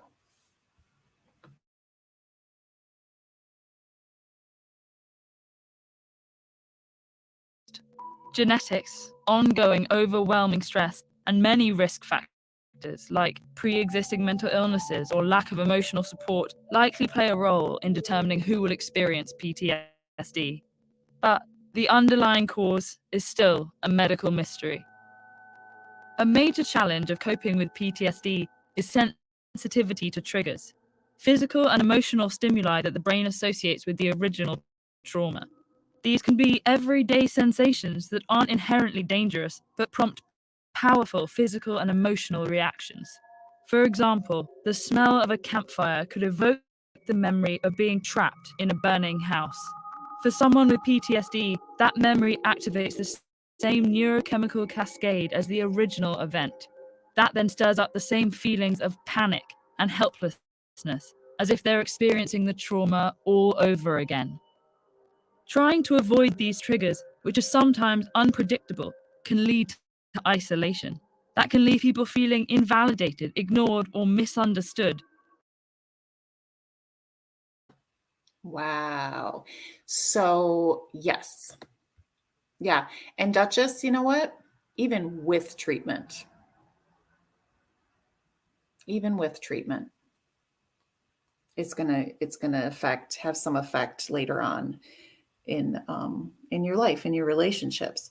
So imagine if you have so many triggers, you've identified so many triggers that you're just like, I just can't go anywhere. I just need to just not talk to anybody, or, I can't people because I'm triggered by everything. And it takes me to that state of trauma.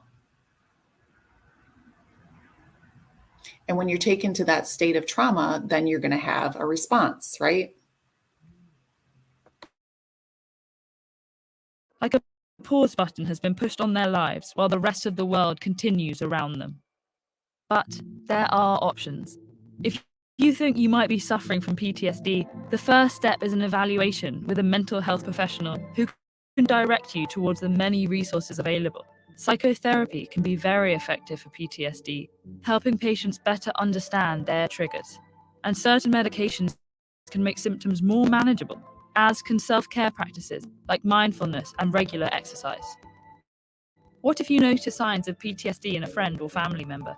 Social support, acceptance, and empathy are key to helping and recovery. Okay, so it's time for me to give out some gold stars. Who can tell me one way that you can support someone or yourself who has experienced trauma? And I know there's a super lag in my chat, so I'm going to go to,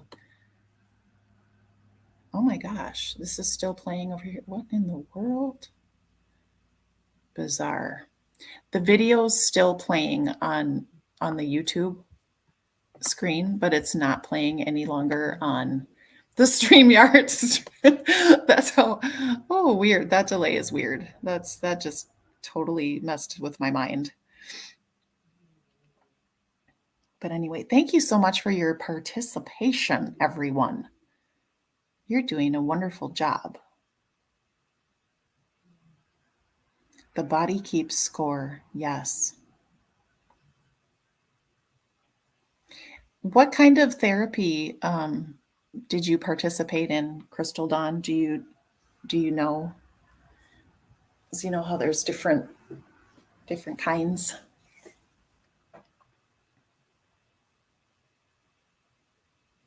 I'm just staring at the chat. Okay.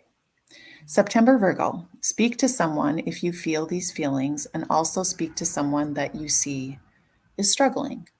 Yes, absolutely. You can actually develop, Betty Jo says in most cases therapy. Okay, yes. You can actually develop autonomic nervous system disorders, aka okay, don't be coming in here with these big words. They used to call it soldier's heart syndrome. Okay. I've done CBT for about 4 years, and that has been helpful. Yeah, see, that's what I think I need to do. So, Elise, if you could give us a few sentences just describing what is entailed in CBT, cognitive behavioral therapy, that'd be super cool. Okay, so what are some things other than therapy that can be done? I was even told by a doctor that years ago, after the suicides in my family, as I developed major DVTs from ankle to above navel. I'm confused. I also like the book When Things Fall Apart and Getting Past Your Past. Oh, was that a book about my life, Dutchie? Exactly 3 months after both suicides. Oh, goodness.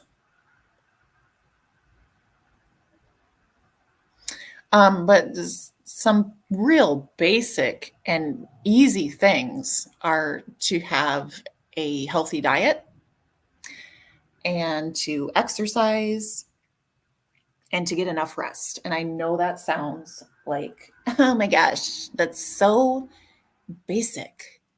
But you know what? It's so necessary. It truly is.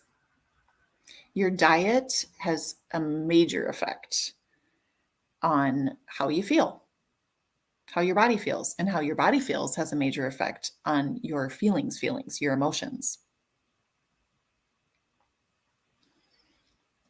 And we know that exercise produces endorphins, right? So that's good for you. When you feel good, when your body feels good, you're more likely to have a sound mind. Okay, Elise said, I started with identifying some cognitive distortions I was having, black and white thinking, catastrophic thinking, should statements. There are many. Okay. So it's teaching you to evaluate your thought patterns. Would that be an accurate way to describe it? And then, so once you recognize your thought patterns, then you work on changing them to, or replacing them, I guess, to healthy ones. September burger. But do we have to? Yes, you do. And Elise gets 10 stars.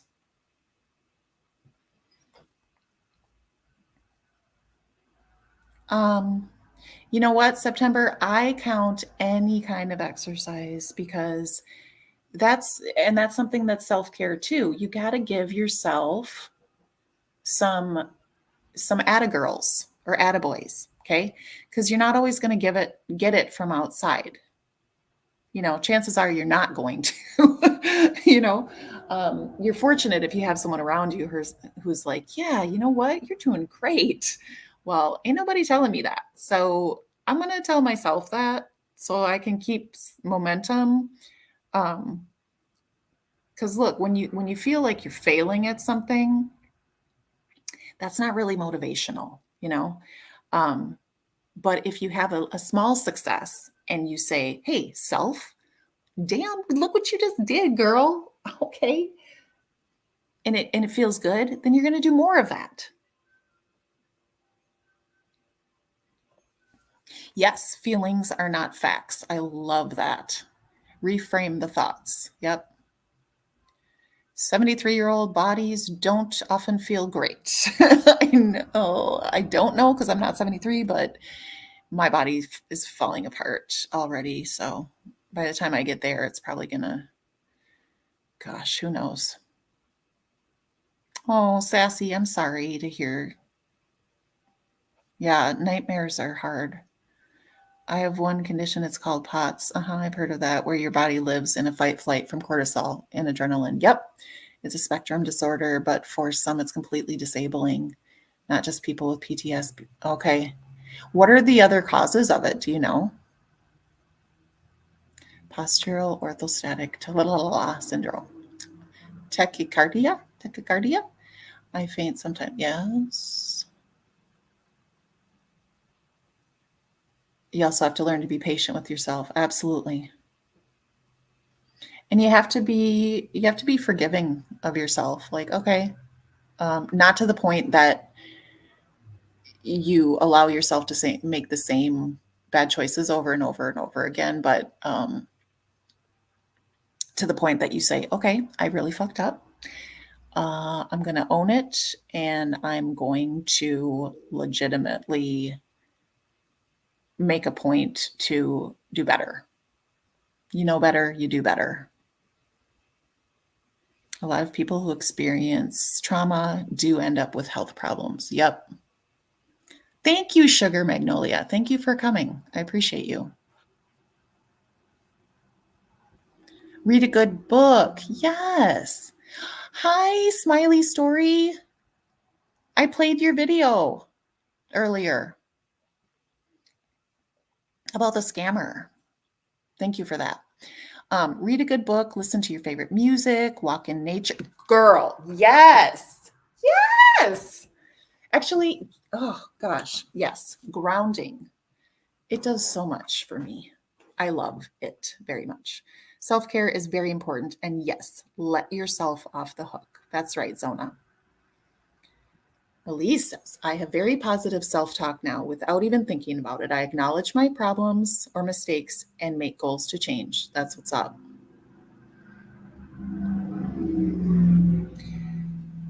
Have to find the best motivation for the right things you want to change. Yes, yes. Physical and mental health are so related. Mm-hmm. Boundaries, boundaries. That's right, Deche. You can only get this far to this ride during these times. Okay, that's the boundary.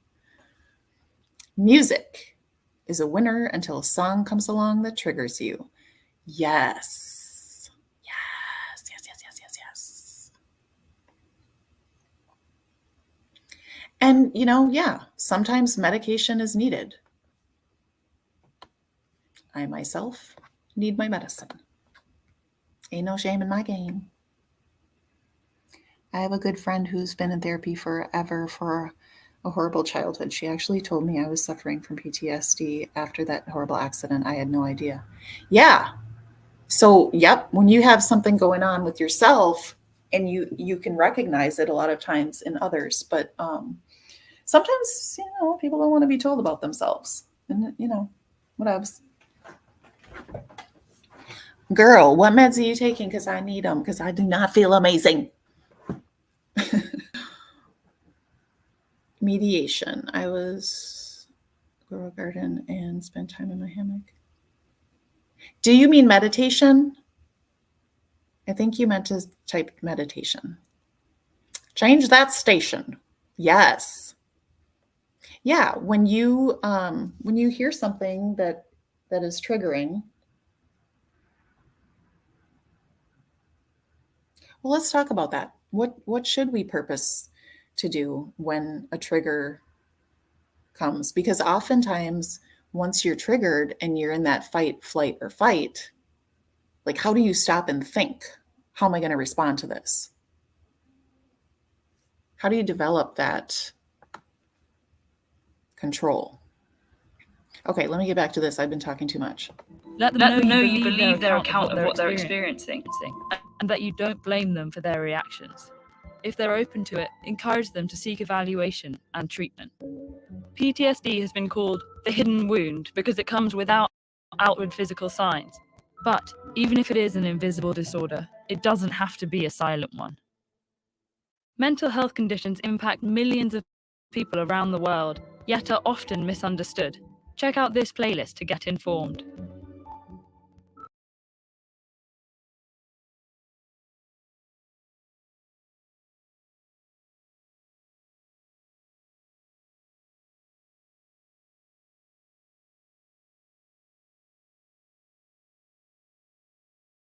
What's it like to learn science on Brilliant?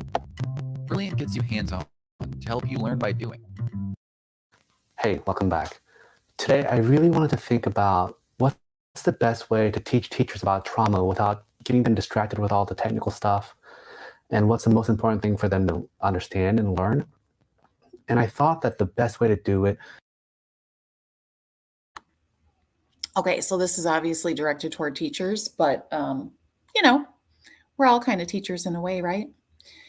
But I think this is good that we're really starting to, and this conversation has started well before now, but it's really, really starting to spread across the United States more quickly. I think because of the pandemic.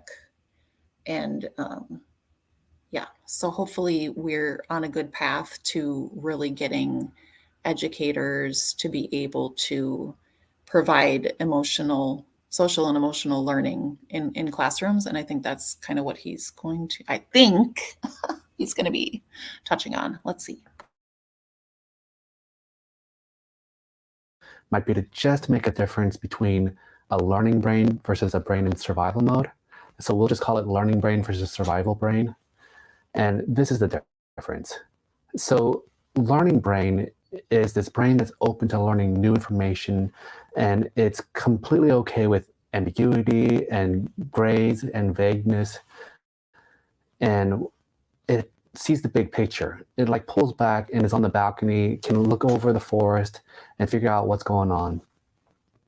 On an emotional level, people in learning brain feel calm, peaceful, maybe a little excited about what they're about to learn, maybe a little playful and having fun too, and definitely curious. And they're not afraid of making mistakes because it's just part of the learning process. And so they're not really thinking about themselves. And they actually feel a little bit of confidence that if they just apply themselves, they might pick up what they're trying to learn. Now, survival brain, on the other hand, is completely different. It's hyper-focused on threat. It doesn't like ambiguity. It wants clear, hard facts. It thinks in black and white terms. It doesn't want anything to be gray at all. And then emotionally, you can imagine that survival brain makes people feel panicky, feel like a little obsessive and afraid of getting things wrong. And they don't feel calm and open to learning new things. They just want to get things over with. And people in survival brain also really don't like making mistakes, and they are afraid of looking stupid too. So students in survival brain don't want to be picked on. They don't want to raise their hand and ask questions and look stupid. And so these people are also filled with doubt about their own ability to learn stuff, and they're afraid that other people can see how stupid they really are. Now, it's really important to understand how learning brain and survival brain interact, because survival brain always trumps learning brain. And it makes sense, because survival brain is just trying to save your life. And so if it thinks that there's something dangerous happening, you better pay attention to it, right? But the tricky thing is that as survival brain stays on longer and longer, it's harder to get out of that. And it's harder to really go into learning brain. He ain't never lied. Y'all understand what he's talking about? If you're in survival brain, you are like,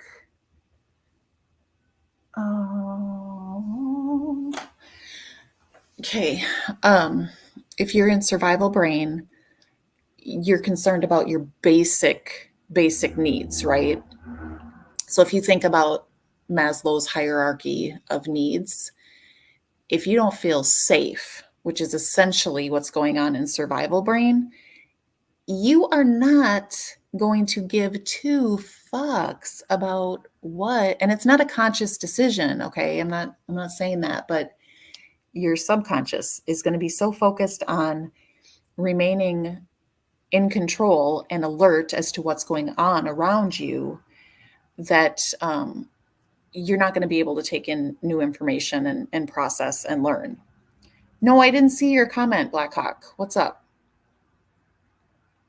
Did someone delete Blackhawk's comment? Perhaps? It's okay. I just want to know. Memory can be affected in PTSD, and some people don't know how to help themselves because they don't understand the source of feelings or triggers. So I think therapy is important for that.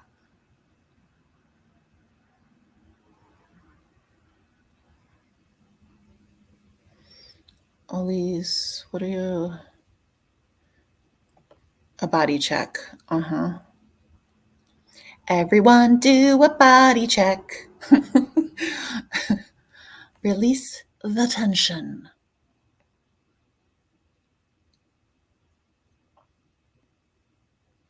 Yeah, you have to be willing to do the work is the thing.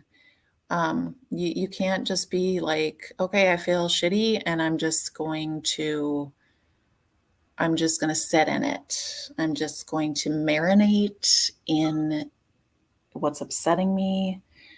And basically it's like quicksand. You know, if you're just going to sink further and further into it if you don't deal with it. I don't know if I said that right or understandably, but I understand what I'm saying. Damn it. Let's get back to the video. And the way I think about it is kind of like the myth of Sisyphus. You know, that guy who has to push a rock up a hill, and then every day it falls back down and he has to do it over and over again. Well, being in learning brain is like being up on the high parts of that mountain. You can see the expanse of what's going on, but it also takes a lot of work to be up there. And at any second, if you're not paying attention and putting effort into it, it's so easy to slip back into survival brain again. And that rock that Sisyphus is trying to push up, well, that's kind of like stress. And the more stressed you feel, the heavier and bigger that rock gets, and it just pushes you back into survival brain quicker. Now, the kicker is that for traumatized people, stress is a really rigid and intense thing. And so with trauma, any little stress makes that rock grow way bigger than it normally would. And because people with trauma misperceive ambiguous situations as threatening and stressful, that rock just stays big all the time. Now, the good news is that the more you control stress, well, the easier it is to be in learning brain, right? Because that rock is a lot smaller. And what I really want to highlight for teachers is that the best way to keep students in learning brain goes back to why I spent so much time talking about attachment. Students best learn when they feel like they're safe and supported by the adults around them. So it's kind of like a baby elephant. You know how like on those nature shows, the baby elephant is like playing with leaves or exploring a tree or something like that and having a lot of fun. And the only reason why they can do that is because there's a whole group of mama elephants around that baby, protecting it and looking out for danger. So a kid with trauma or who's stuck in survival brain, it's kind of like that baby elephant who doesn't have protective adults around them. They can't play and learn because they're way too focused looking out for threat and danger. So this is why I really believe that the most important thing that schools need to focus on, way more important than any kind of techniques or curricula, is really whether or not they are creating that environment where students feel like they're surrounded by these big mama elephants who are going to protect them and watch out for them and make them safe. And when students have that, I bet you it unlocks their curiosity, their eagerness to learn and play as a way to learn. So I hope that's helpful. Let me know if you have any questions in the comments below.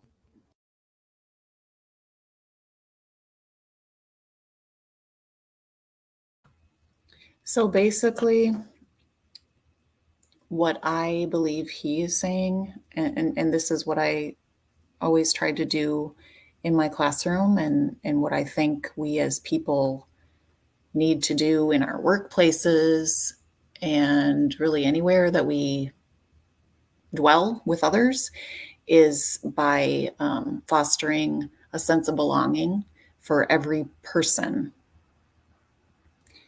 Where it gets tricky is that, we don't like everybody.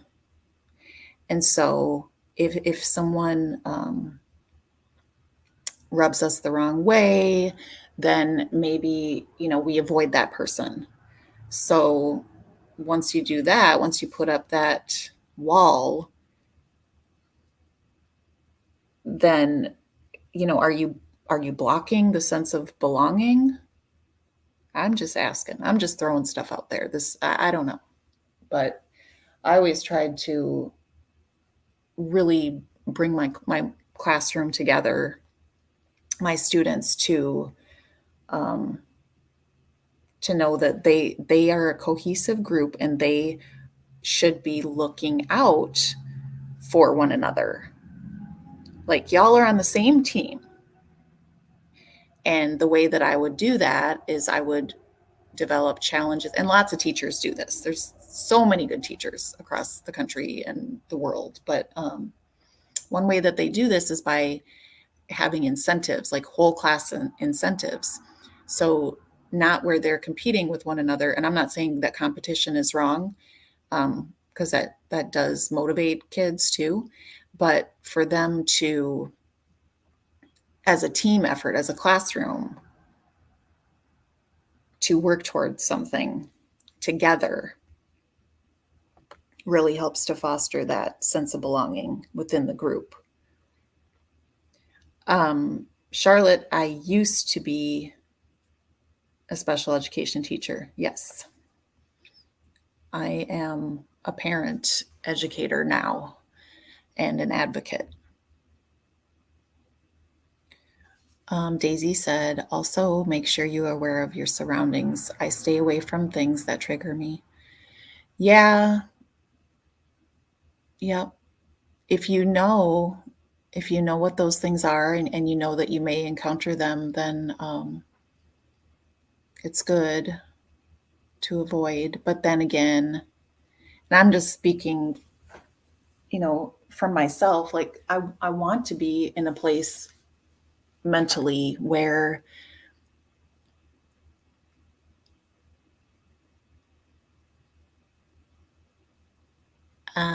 what's an IEP then, ma'am? But anyway, okay. Encourage your classmates to do better. Yes. What was I saying? I totally just got. Oh, yeah. I want to be to where like I'm able to identify my triggers and that I will have the skill to be able to, in a healthy way, respond to my trigger. But yeah, there's just some things where I'm just not going to do. Like, I'm not going to go to a big party where I know there's going to be certain people that I may be triggered by if I'm not in a good place mentally at that time. It's being self-aware and knowing what you can take on that day, I guess, for me anyway. But yeah, no, special education is not a place, if that's what you're talking to. But IEP stands for Individualized Education Plan. So I'm not sure what you're referring to, but I'm happy to explain or clarify what you're asking. I've been working on making a mental health journal with worksheets that help with those things. Maybe one day I'll be done. That's so cool. I love that. I have a dream. And I have many, but one of them is that I would love to develop a curriculum that incorporates social emotional learning, and it's like a video game, right?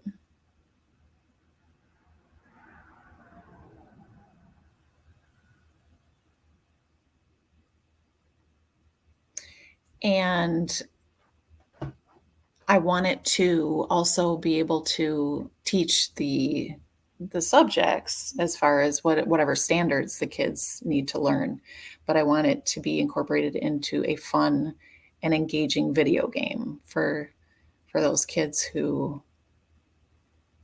are hard to reach, who lack that interest.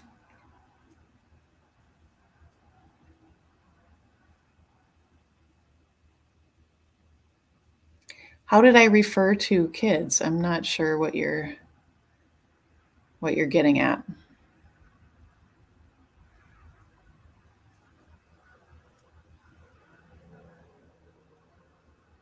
I want to do a curriculum too.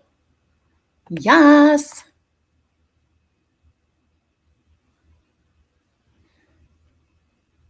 And luckily as well, I have is that general practitioner? Is that what that stands for? Yeah, I mean, I have so many things that I want to do that I feel overwhelmed by it, and so then I just don't do any of it and I just talk about it. But yeah. My other dream, if you care to hear, is, and I really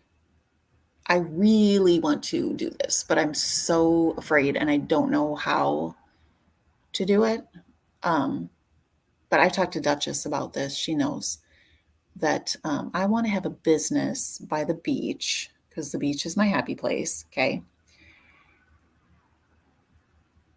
And the business will be an art studio essentially, but it'll be like kind of I envision it as like an art cafe, right? So think of those paint and sip places.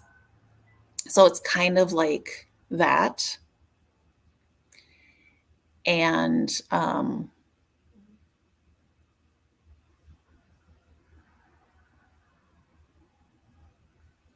but you don't have to have an appointment. Like, you know, with the paint and sip ones, they have like certain paintings that they do and it's on the calendar and all that stuff. Like I love that stuff. But mine is going to be open, you know, like just regular business hours. And it'll be walk-in. So when you come in, you'll see tables set up with easels on them, and you'll get a sort of a menu that has pictures of the different projects. And of course, there'll be actual, like behind the counter, there'll be examples of the projects that you can make. And because I want it to be by the beach, I'm thinking that I'll have a lot of like beach themed pieces of art that people can make. And so what you do is you look at the menu and you're like, oh, okay, so I want to make the shell soap dish. That's a really bad example. But anyway, just whatever. So you go to the counter and you're like, okay, so this is what I want to make, the number 4. Okay. So the person who's working, which is me, because I'm the owner, what the fuck? And I go and get the little bin, and the little bin will have all of the materials in it. Okay. So they pay for their kit. And then on their phone, I'll give them a link to a video that will be the step-by-step process of how to make that thing, right? So the advantage for people is, 1, they don't have the mess in their own house. 2, like if you're on vacation and you're just walking along and you're like, okay, what can we get into, you know? And you see this place because everyone wants to buy souvenirs, right? But how cool would it be if you could just pop into this place and take like, you know, 45 minutes to an hour and a half to make your own souvenir during your vacation. And then you don't have to clean up the mess. You guys like it? I'm also going to have mini donuts. That's when I lose people. When I tell them about this dream, I'm like, but there has to be mini donuts. And you can smoke legal marijuana there too. Elise, you can totally work there. Also, this is my other favorite part about it. I also want to actively recruit students and adults, really, with disabilities and or mental health that are having trouble getting employment. Because I want to create a space where people can, you know, find their purpose and be functional, but have the understanding of someone who is who wants to see them succeed. So anyway, that's it. But I don't know. I'm scared. I'm scared to fail, or maybe I'm scared to succeed. I don't, whatever one it is, it's something. It's scary. And I don't have the money, really. I don't know. Like I need to make a business plan and stuff, and I don't know how to do any of that. So I just, you know, once I start talking about all the logistical things, then I talk myself out of it. And I'm like, I don't know how to do that. So really, I wish that some like businessy person would hear my idea and be like, you know what? I am going to write a business plan for you and fund this project. Let's do it. But that's pretty unlikely to happen. Yeah, it's funny you say that because I have done that. Like I've drawn a diagram of the inside of my shop. I have made lists of all of the different, what do you call it, like dipping sauces for the mini donuts.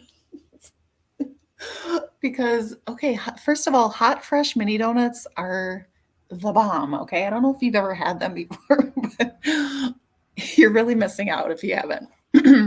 And I just was thinking they would be so amazing if you had different sauces to go along with it. Like, for example, an apple, like an apple pie type sauce. Oh my gosh, warm apple pie sauce.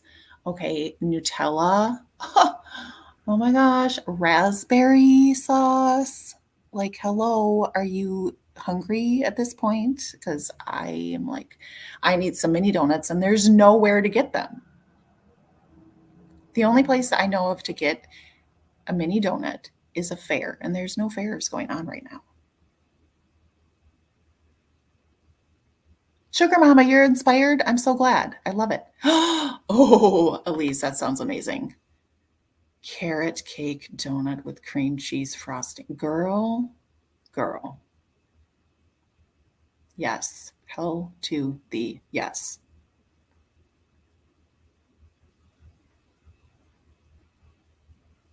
Wait, gymnastics. Did you write a book? What's going on here? Be brave and make the first move. Keep it small in the beginning. I know. I'm scared. Like, I don't even have my, I don't know, dudes. It'd be so much easier if I didn't have to work full time while I do this. Get this started, you know. Can you do this? One of the booths you can rent, say, for antique craft store. They allow you to. Oh, that's an idea, September Virgo.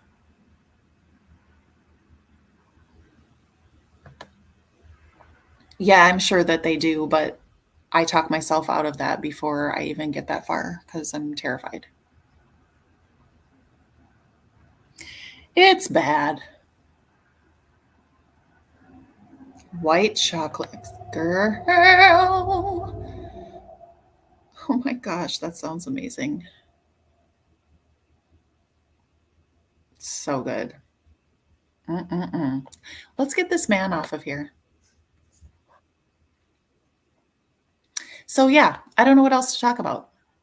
I think I'm hungry for a donut. Actually, I need dinner. I haven't even, what have I eaten today? I ate half a grapefruit and a muffin. Do you love how I've spent this whole time talking about, so everyone, this is how you have good mental health, okay? You take care of your body, you exercise. Meanwhile, Libby's been sitting on her ass all day eating nothing. Oh my gosh, that's bad. So, that said, it's time for me to eat a salad and some other healthy things and drink some water because I am going to be that healthy bitch today. But I'm also going to smoke some weed. The legal kind. Don't judge me. You had some ravioli sugar? Anyway, I thank you all, and I leave you with this thought. Be the change that you wish to see in the world. I think Gandhi said that. I'm not sure. I'm sure someone will correct me if I am wrong in the comments. And for that, I say thank you very much. If you enjoyed this video, please give it a thumbs up and consider subscribing. I hope to see you on these YouTube streets. Mr. Fuck You Mean, you've been here all the time. Oh my gosh, God bless you. That's a real deal right there. Thank you, everyone, so much. I hope to see you in these YouTube streets, and we will smile and wave at one another, and we will try to spread the joy. And when we have a problem with someone, we'll just say, "Hey, you got me fucked up, and let's figure it out. Let's fix it." Okay? Fuck you mean. Let's do this. Love y'all. See you later.